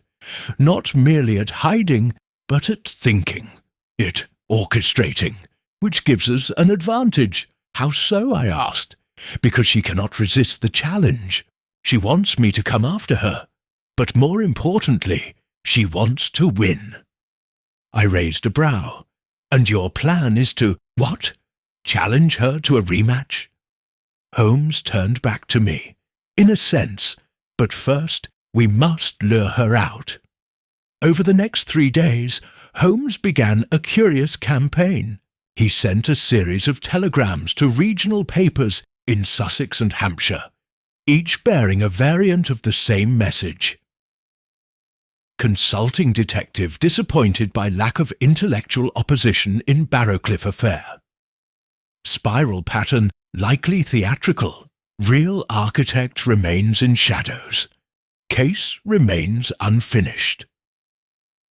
He ensured the notice ran just long enough to attract attention, but not official scrutiny. He then sent false correspondences under the name of a fabricated solicitor. One, Mr. R.A. Mallow, supposedly hired to review the Hathersedge estate affairs post-mortem. Each letter hinted at a new inquiry, a potential reopening of the investigation, and the discovery of a missing witness. "Won't Scotland Yard object?" I asked. Holmes smiled. "They're too busy drafting speeches about their swift capture of Barrowcliff. Let them. We're laying bait for a fox, not a courtroom." But by the fourth day, I could see Holmes was beginning to doubt the trap would work. "She's more patient than I gave her credit for," he murmured. "Or perhaps she's watching and waiting for me to grow careless." That night, a letter arrived at Baker Street. There was no stamp, no seal, no return address, only a name written in a narrow, delicate hand. Dr. John H. Watson. I opened it slowly. Inside was a single sheet of paper. At the top, a hand-drawn spiral. Beneath it, "Tell Mr. Holmes I accept his challenge. But next time, I won't leave a shadow. I'll leave a mirror." C. Holmes read it in silence. Then he smiled. "She's come out of the maze," he said, "and she's showing her teeth." I felt a cold knot tighten in my chest. What does it mean? "She's planning something calculated, symbolic. A crime where the reflection is the message. A mirror, opposite, yet identical. She intends to taunt us with it." "Then what do we do?" Holmes tapped the note thoughtfully. "We prepare our reflection, Watson. If she intends to give us a mirror, then we must ensure we're standing exactly where she expects. And looking the other way." That very night, Holmes contacted Inspector Lestrade and requested official permission to review all recent crimes across the southern counties with elements of ritual or symbolism. 3 stood out: 2 burglaries and 1 arson, all marked by the presence of a spiral etched into glass, stone, or soot. "She's testing the edges," Holmes said, "trying techniques, gauging attention. These are rehearsals. And the performance?" He turned slowly toward me. "That's what I intend to write." 2 nights later, he staged the first move. He published an anonymous essay in the Strand magazine under the title "On the Mind That Thinks in Spirals." In it, he dissected the psychological profile of an unnamed female criminal who used non-linear logic, emotional redirection, and theatrical symbolism to mask her intentions. The essay never named Clara, but it didn't need to. "She'll read it," Holmes said, "and when she does, she'll answer. Not with a letter, with an act."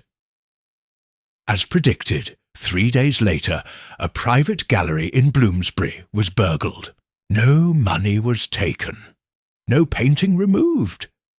But in the centre of the exhibit, a sculpture had been turned to face the wall, and carved into the plinth was a single word: "Reflected." Holmes received the report before the museum even reopened to the public. He read it with a slow nod, then folded the telegram. "She's coming," he said, "and next time she'll kill." I felt a cold dread settle in my bones. Then we must be ready. Holmes turned to the window, where the lights of London flickered like distant stars. "We will be," he said quietly. "But first, we must find her canvas, because Clara doesn't kill in shadows." He paused. "She kills in masterpieces." Chapter 12. The Moment of Recognition. 2 days after the incident at the Bloomsbury Gallery, Holmes and I were seated once more in the familiar shadows of 221B Baker Street. Outside, London thrummed with its usual noise. Carriages rattling, vendors shouting, the great steam-driven heart of the empire never missing a beat. Inside, however, it felt as though the very air had paused. Holmes had entered one of his long, Silences, those uncanny stretches where he ceased speaking altogether, retreating deep into the labyrinth of his mind. He had sat unmoving for hours, violin untouched, tea cold beside him, staring at a series of photographs and newspaper clippings pinned meticulously to the wall above the fireplace.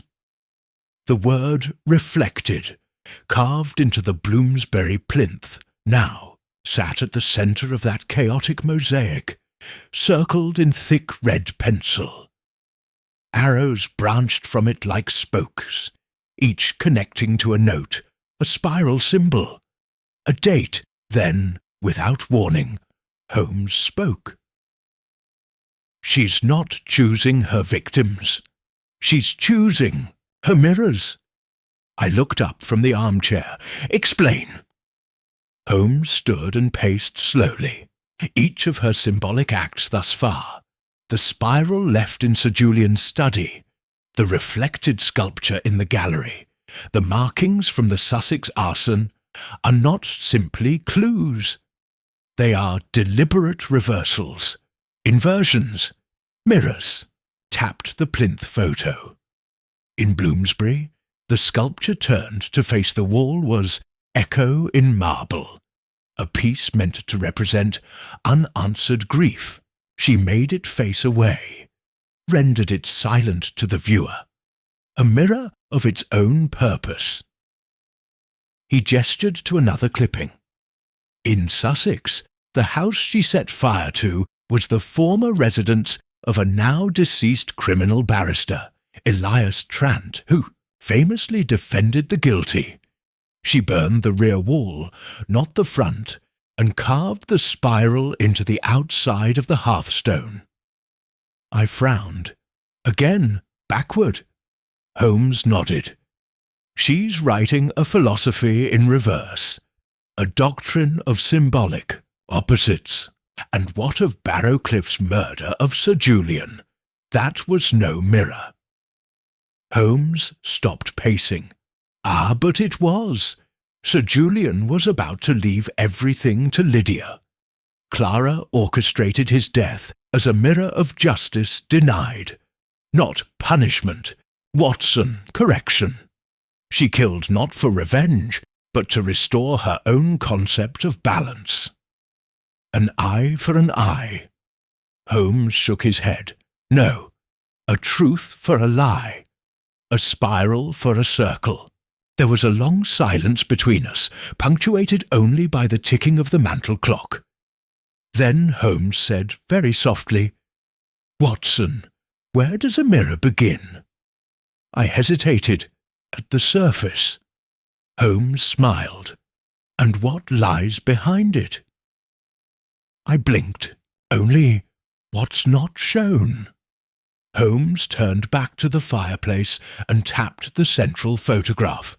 Clara hasn't vanished. She's merely placed herself behind the reflection. I stared at him, slowly understanding. You mean she's hiding in the open? She's hiding within the image she's presenting. Each crime draws attention away from the real purpose. He strode to the desk, pulled out a fresh sheet of paper, and began writing rapidly. "What are you doing?" I asked. "Constructing her next step," he said. "If I were Clara, driven by symbol, obsessed with reflections, where would I go next? What form would the next crime take?" He tapped his pen against the page. "She's done law, sculpture, fire. She's choosing targets with thematic relevance," I offered cautiously. "Then the next victim is someone known for deception." "Or self-illusion," Holmes murmured. He glanced up sharply. "We need to speak to the curator of the Royal Mirror Society." The what? Holmes was already reaching for his coat. An obscure but funded private collection on Henrietta Street. Mirrors, Watson, not literal ones. Historical mirrors. artifacts and relics that symbolize reflection. They host an annual lecture, Truth in Reversal. Sir Julian spoke there in 1895. So did Barrowcliff. My stomach turned. And you think Clara is planning something there? Holmes gave me a rare grim smile. No, Watson, I'm certain of it.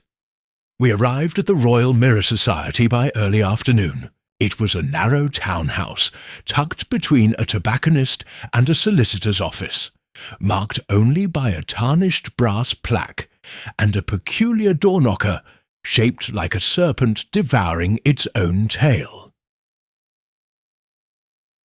The curator, a thin man named Hewlings, with an unsettling laugh, received us with curiosity and a hint of unease. You say someone may be planning a symbolic act? He asked. Holmes nodded. Tell me, when is your next major exhibition? Tomorrow evening, Hewlings said. A private unveiling, the Speculum Perspicuum, a Venetian mirror from the 17th century, supposedly cursed, but of course the myth is half the attraction. Holmes leaned in. Who will be attending? A small party. Academics, 1 or 2 society patrons. One guest of particular note, Lady Armitage. Holmes froze. Of Armitage Holdings? Yes, she's donated to our restoration fund. Bit of a scandal last year. Her late husband's finances proved, shall we say, imaginative. Holmes's jaw tightened. A woman living on reputation, a name tarnished by deceit. He looked at me. A perfect mirror. We returned to Baker Street without speaking, each lost in thought.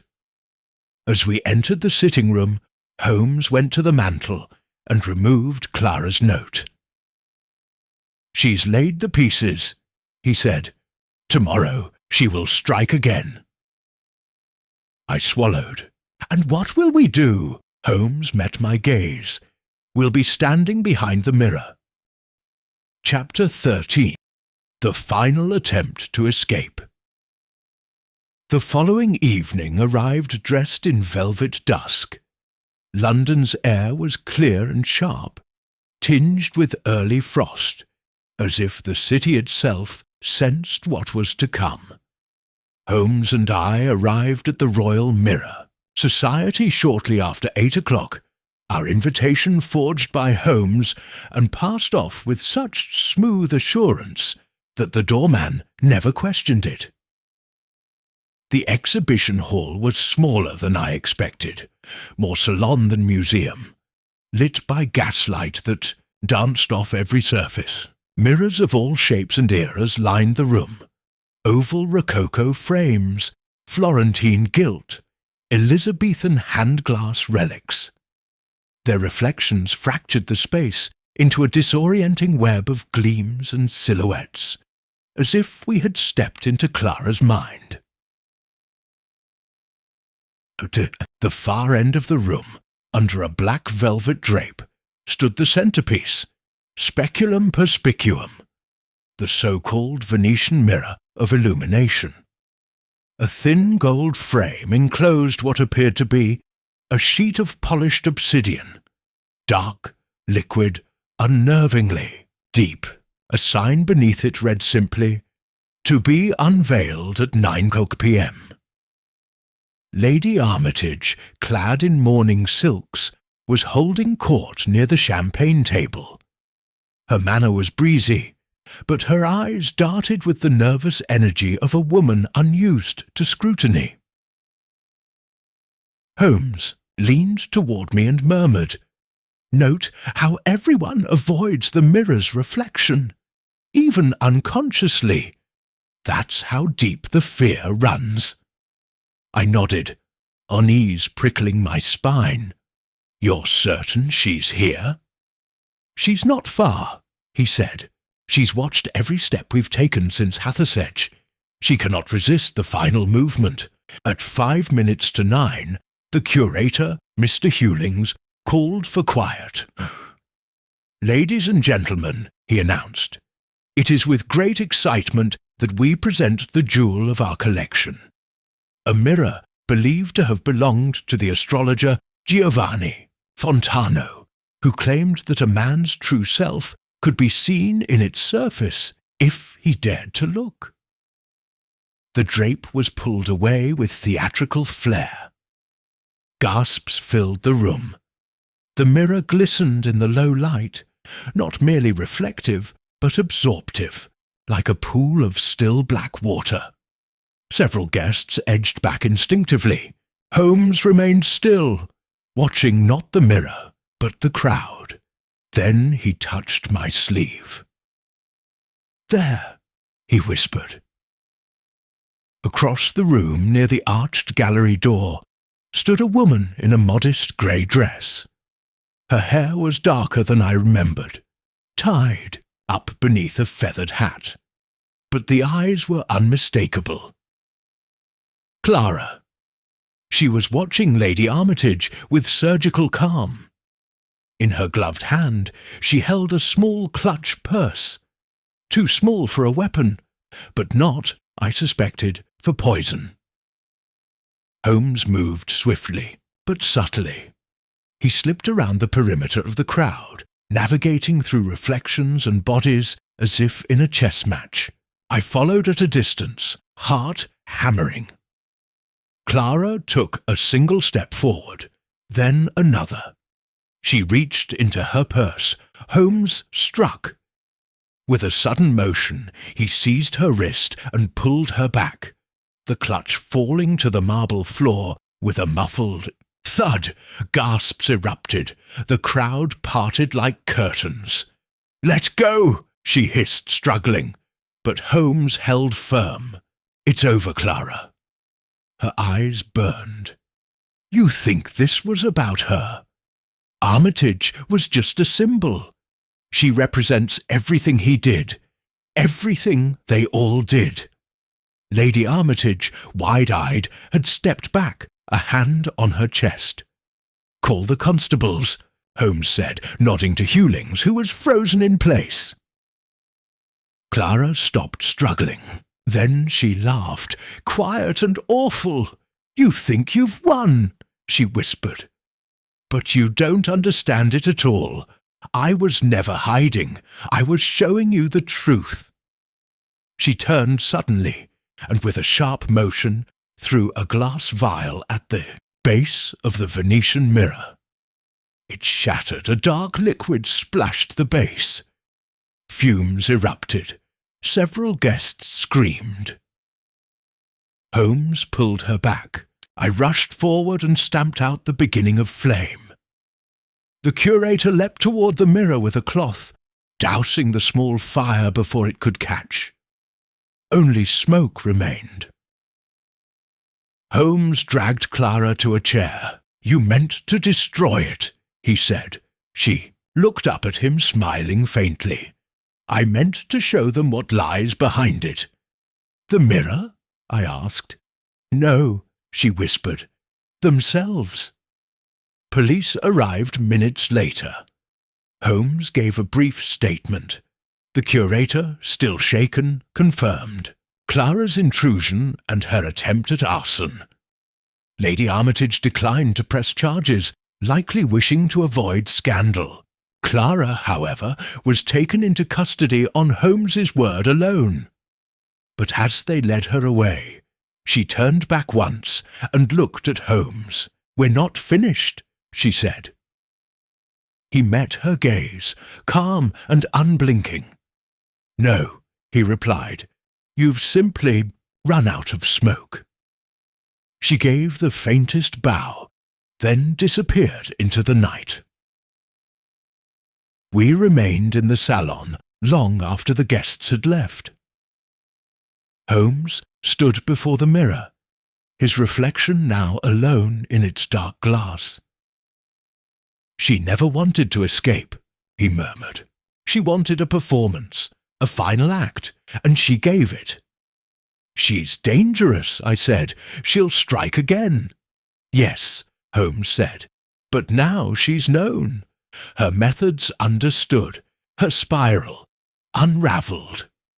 He turned from the eyed mirror. But the mind that thinks in spirals, Watson, always leaves one more twist. Chapter 14. Holmes closes in, the final clue revealed. It was the next morning, grey and windswept, when Holmes returned from Scotland Yard with his collar turned high and a look of unusual intensity on his face. I had barely risen from my breakfast chair when he flung his coat onto the hook and set a folded telegram down before me. "From Lestrade," he said curtly. "Clara is gone." "Gone?" I stood. "But she was in custody." "She escaped, en route to Holloway. The carriage was intercepted in a side alley near Holborn. The driver was struck unconscious. The constable assigned to her escort was found locked in a storage shed behind a tobacconist's shop, embarrassed but unharmed." My stomach sank. "Then she planned it." Holmes nodded, pacing. "To the last detail. She allowed herself to be caught in order to arrange her vanishing act. The final spiral, Watson. An illusion of justice, precisely timed. She's vanished into London again." Holmes stopped mid-step. "No," he said, "not yet." Retrieved a folded note from his inner pocket, the same note that had accompanied the shattered vial the night before. "Tell me again," he said, "what she said as they took her." I frowned, trying to recall. "Something about us not being finished." Holmes nodded. "She's left an echo, Watson. One last message buried beneath all the symbolism. I overlooked it until now." He moved to the fireplace and retrieved the envelope from last week's anonymous letter.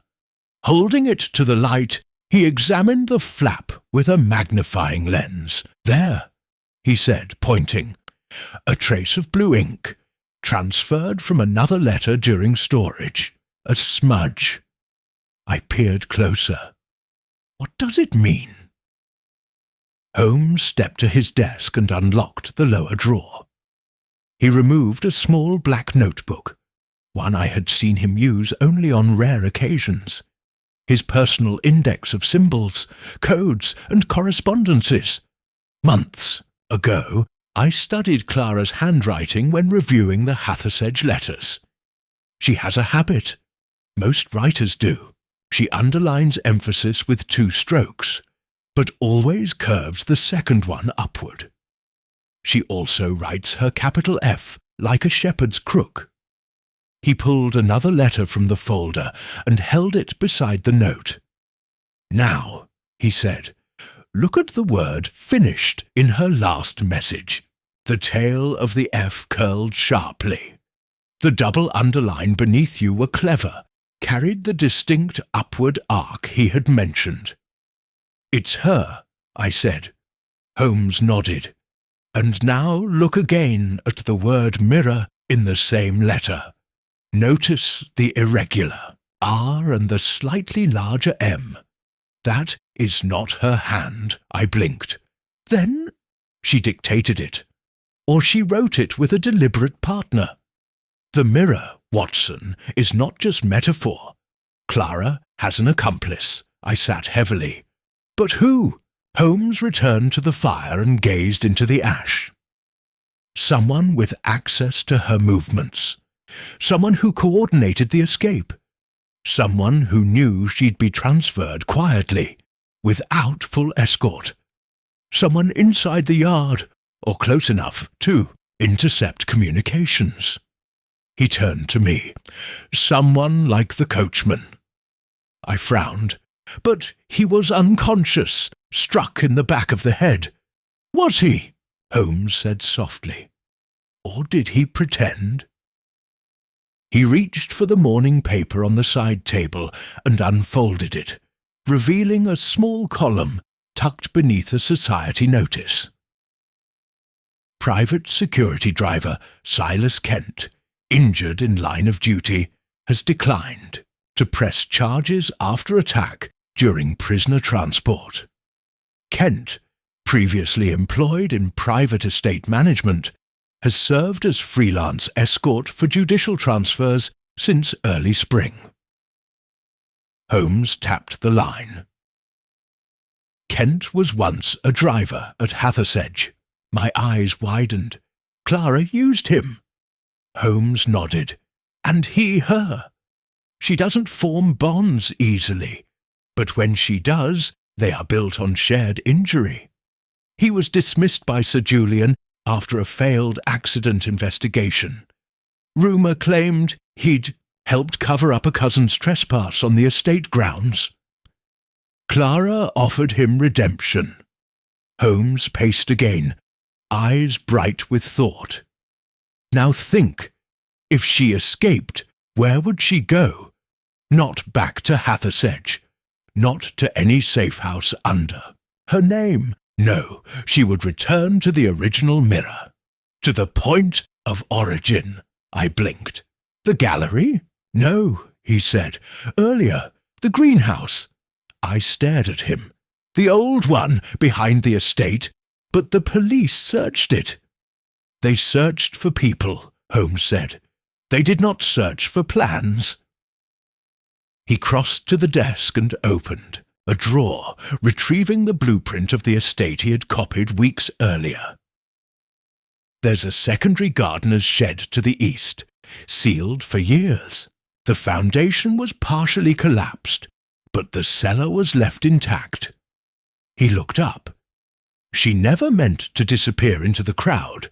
She meant to vanish into the past. We departed Baker Street by noon, and were on a southbound train by early afternoon. Holmes spoke little during the journey. He stared out the window, fingers drumming against the sill as if the rhythm of the tracks were a puzzle he was trying to unlock. We reached East Sussex by dusk.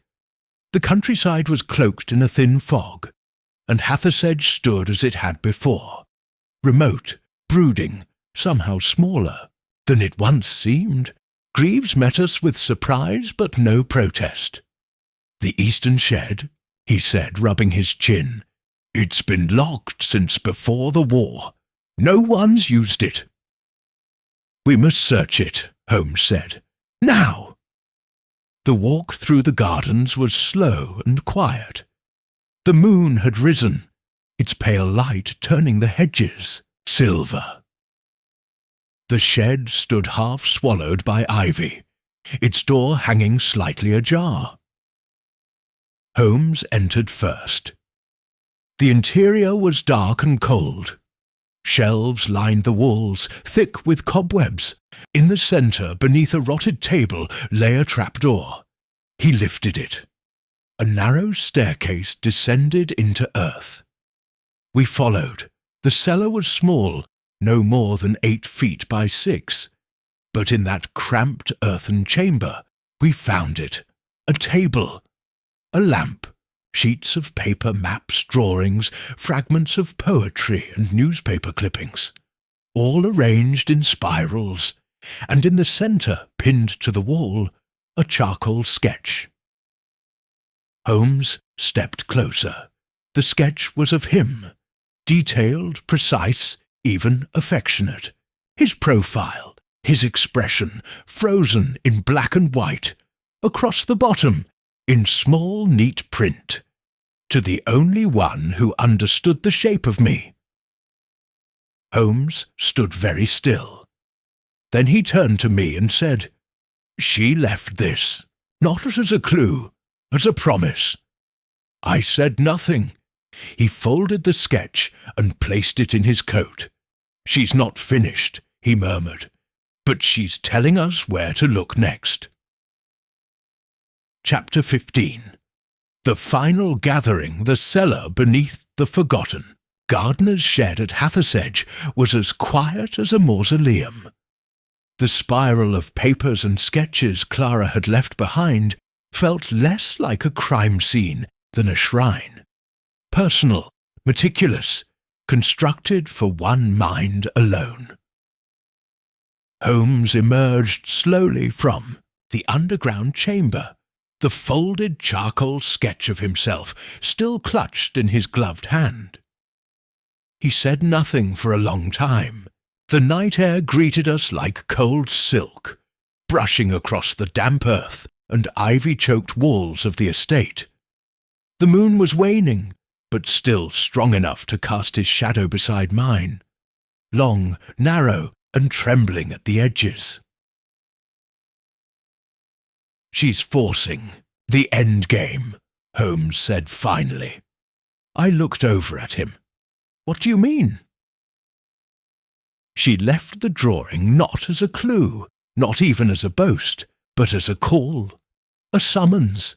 She wants me to return, not just to this place, but to the centre of the spiral she's built around us. Every layer we've peeled away has brought us not to escape, but to reunion." He stared across the dark grounds of the estate, then turned to me. "It's time to gather everyone, one last time, in one room." "You mean the suspects?" "I mean the players," Holmes said, already walking toward the manor. "Each of them caught in the web, knowingly or not. They deserve to see the truth laid bare. Clara doesn't just kill with knives or poisons. She kills with reflections, with the weight of revelation." Within the hour, Holmes had summoned Greaves, Mrs. Crouch, and Lydia Hathersedge to the grand dining room. Inspector Lestrade, freshly arrived from London and eager to reclaim some measure of authority, was summoned as well. We gathered under the amber glow of the chandelier, its crystals glimmering in the air like dust caught in candlelight. Chichis Ulnin stood at the head of the long table, his silhouette tall and unflinching. Lydia, pale but composed, broke the silence first. "Has she been found?" Holmes shook his head. "No, not in body, but in spirit. She is already here." Lestrade folded his arms. "You'll forgive me, Mr. Holmes, but I fail to see why we've been dragged back to a house with no current crime in progress." Holmes's voice was level. "No crime yet, but a finale is being prepared, and we are the intended audience." He laid the charcoal sketch on the table. Gasps echoed softly. "She left this for me," he said, "hidden in the cellar beneath. The old shed, along with records, clippings, coded notes, references to each of us, some as witnesses, others as players." Greaves squinted. "You mean she's coming back?" "She never left," Holmes replied. "Not in the way we assumed. She's been circling this place, this story, since the night Sir Julian was killed. Everything since has been an echo, a spiral." He turned to Lydia. "You are her mirror." Lydia's expression faltered. I don't understand." "She sees you as the one who inherited what she never could. Name, position, memory. You were meant to unravel, to fall. When you didn't, she shifted focus. Barrowcliff became her proxy. But he failed, and so she returned to symbolism. 2. Reflection. Holmes pointed to the chandelier. Clara's crimes are always symbolic. Spirals, smoke, mirrors, reversals. If she means to end this, truly end it, she must do so in a way that forces us all to see. That's why we're gathered here. Because she intends to make this final act personal." Lestrade bristled. "If you're saying she'll walk through that door, I'll have a dozen men posted." Holmes cut him off. "She won't use the door." He turned to Greaves. "Show me the servants' passage again." the one that leads behind the panel in the dining room wall. Greaves hesitated. You think she'd... I think she already has. We moved quickly, crossing into the corridor behind the kitchen. The passage was narrow and black as pitch, smelling faintly of oil and dust. Holmes moved ahead with a lantern, tracing the outline of the stone until he found it, a hollow panel cleverly masked with a thin layer of plaster. He placed his hand flat against it and pressed. It opened. Inside was a narrow recess, and in it, just as he suspected, was a folded piece of parchment. Holmes opened it, the same spiral drawn in charcoal, and below it you brought them together. I only needed an audience. When the lights fall, look to the glass. Holmes turned without hesitation. Back to the dining room. Now! We hurried back, Lestrade already barking orders to his men. The guests remained seated, unnerved but unharmed. Holmes stepped to the centre of the room and addressed them all. "Ladies and gentlemen," he said, his voice like steel, "Clara intends to strike tonight, not with poison, not with fire, but with exposure." He pointed to the wall behind the chandelier, where a tall mirror stood between two windows flanked by curtains. She said to look to the glass. "She's hiding something there." I moved with him. Together, we pulled the mirror away from the wall. Behind it, pinned like an exhibit on a velvet panel, was a collage of photographs. Each one carefully arranged, each one taken in secret. Lydia, asleep. Greaves, speaking with Barrowcliff. Mrs. Crouch, placing a vial in a cupboard. Holmes himself, reading at his desk. And at the centre, a photograph of Clara as a child, alone on the Hathersedge lawn, her face obscured by shadow. A long silence fell over the room. "She's telling us we've all played a part," Holmes said, "knowingly or not." He stepped back and faced the table. "This is her final spiral, not of blood, but of truth. And now we must ask, who among us is ready to see what lies in the centre?" Lydia rose slowly, her hand to her mouth. "She's been here the whole time." "She was never trying to escape," Holmes said, "only to be understood." Then he turned to Lestrade. "Postguards. Double the watch. She will come tonight, not as a thief or a killer, but as the final piece of her own puzzle." He looked to the shadows that danced along the wall, and if we are not ready, she will vanish again, and next time there will be no mirror left to follow. Chapter 16. The Reveal. Holmes breaks down the crime. The dining room at Hathersedge had grown colder, despite the fire crackling in the hearth and the gaslights casting long shadows on the walls. Outside, the wind stirred the trees into whispering shapes, but inside no one moved. All eyes were on Holmes, standing before the hidden collage of photographs behind the mirror. Clara's final arrangement, as calculated as any courtroom summation. He turned slowly to face us all, his gaze sweeping across the room. "She's done it," he said softly. "She's brought us to the centre of the spiral." Lestrade stepped forward, bristling with impatience. "Enough riddles, Holmes. We've all seen the photographs. But what do they mean? Why take them? Why arrange them like this?" Holmes didn't respond immediately. He walked to the table, placed both hands on the surface, and leaned in slightly, addressing the room with quiet force. They are not simply photographs. They are reflections, the very theme Clara has followed from the beginning. Each one captures a version of us we'd rather not see.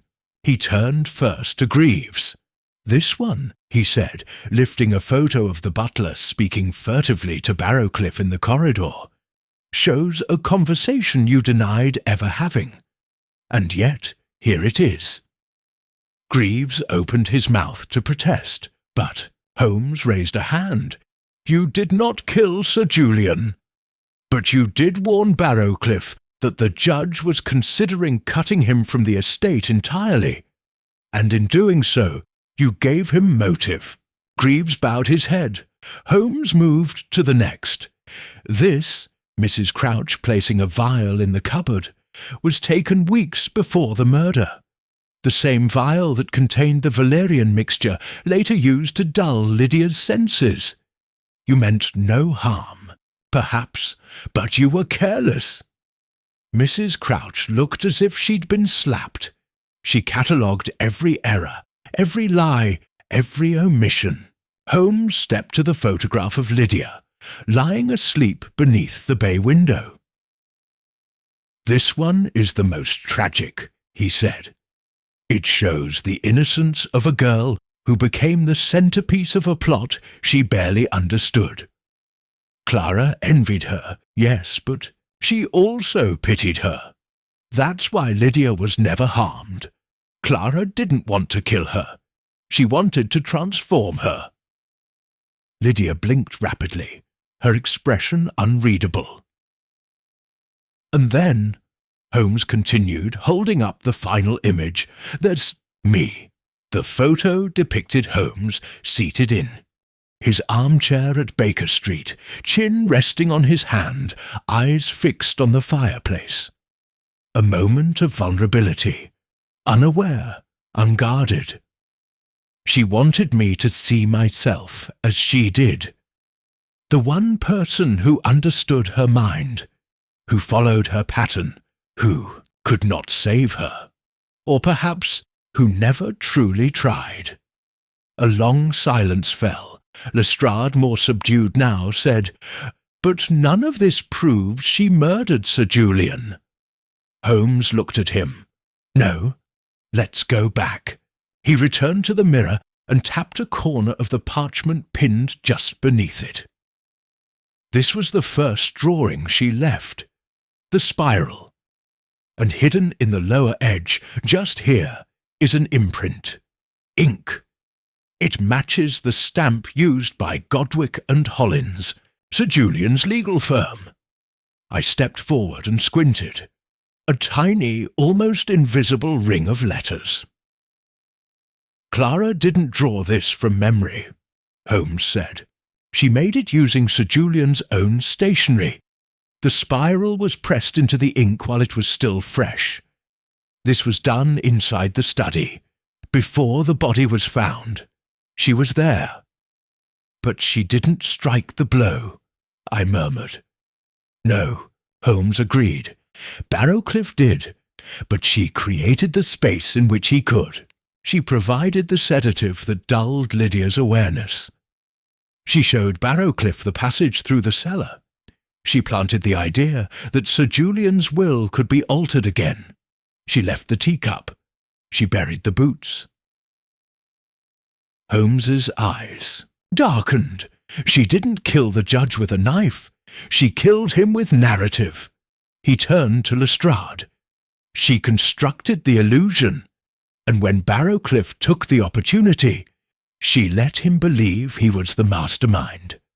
Then, once he'd committed the act, she staged the clues around him, including the spiral, ensuring that he would be discovered when she chose." "And then what?" I asked. "She escaped. Why?" "To watch us flail," Holmes said bitterly, "to see if we could follow. And when we did, she began the second half of the story, the reflection. Mirrors, reversals, performances, each one building to the final act, us seated around this table exposed to ourselves." Mrs. Crouch, trembling slightly, said, But what does she want? Holmes paused. She wants to be seen, not as a monster, not as a murderer, but as a mind equal to the one that hunted her. I felt a chill settle between my ribs. Lestrade said, "And how does it end?" Holmes turned back to the collage. "That's the question, isn't it? The spiral has brought us here, but it hasn't closed. She has one more move." He looked to the high window above the fireplace.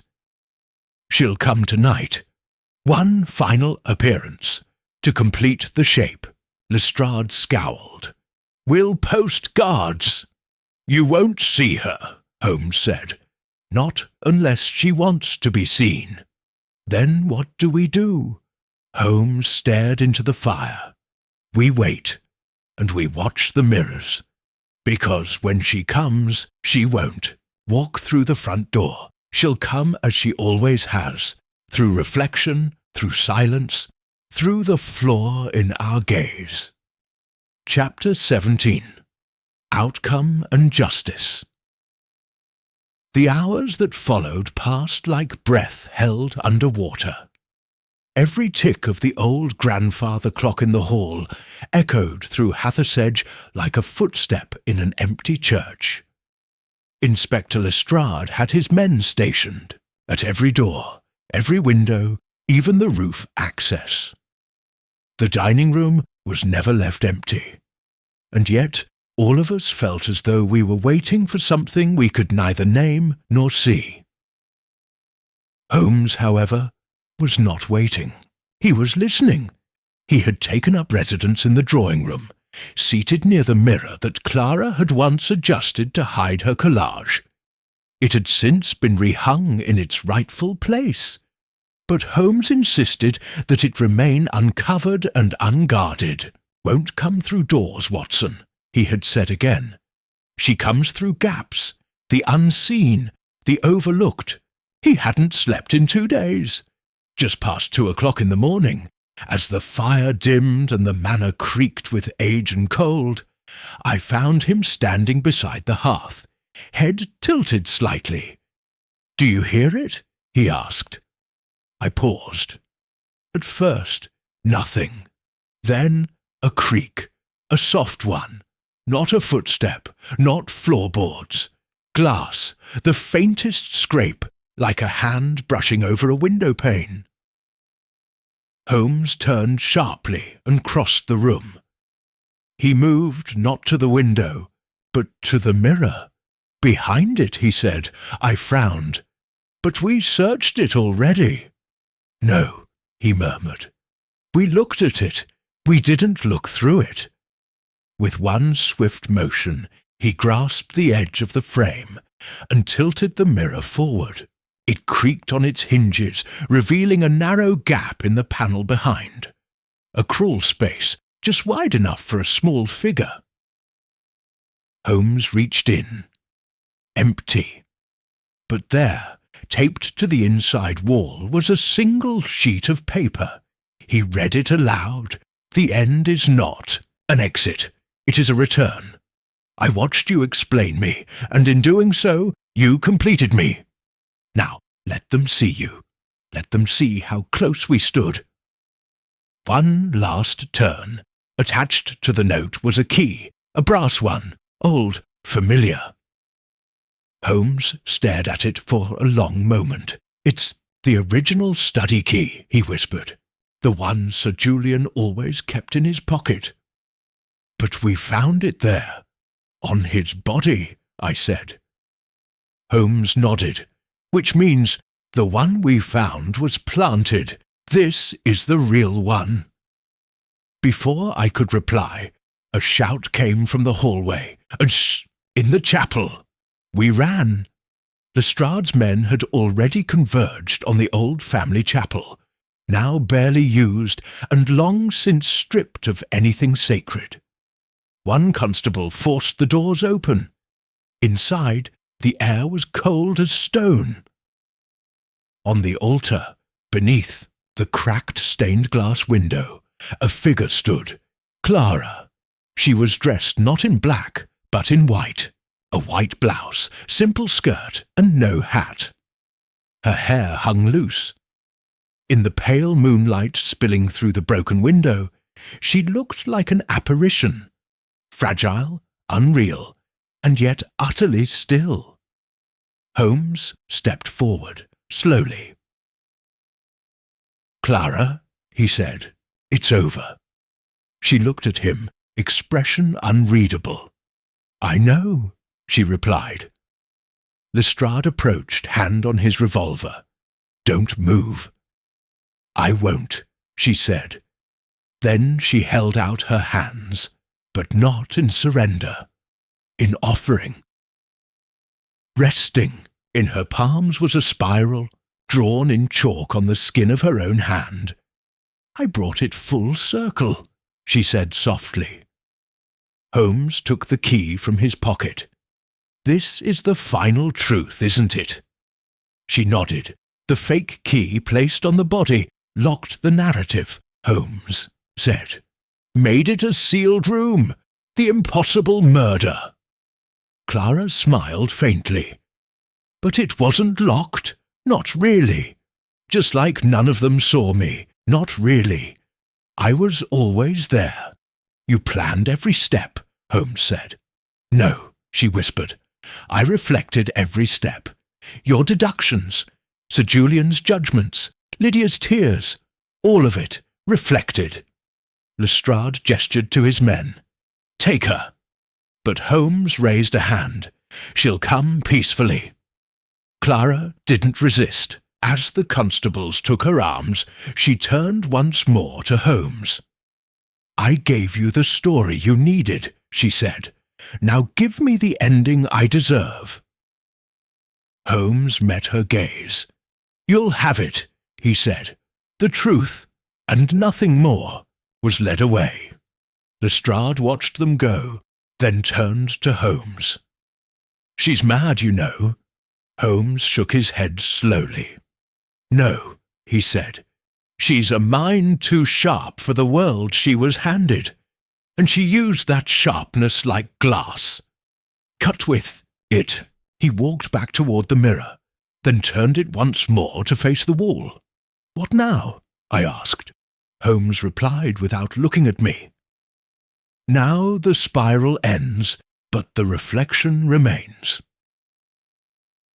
Chapter 18. Holmes's Final Reflection. We returned to Baker Street on a chill morning, washed in pale sunlight, the sort that made London look like a city, emerging from a dream it barely remembered.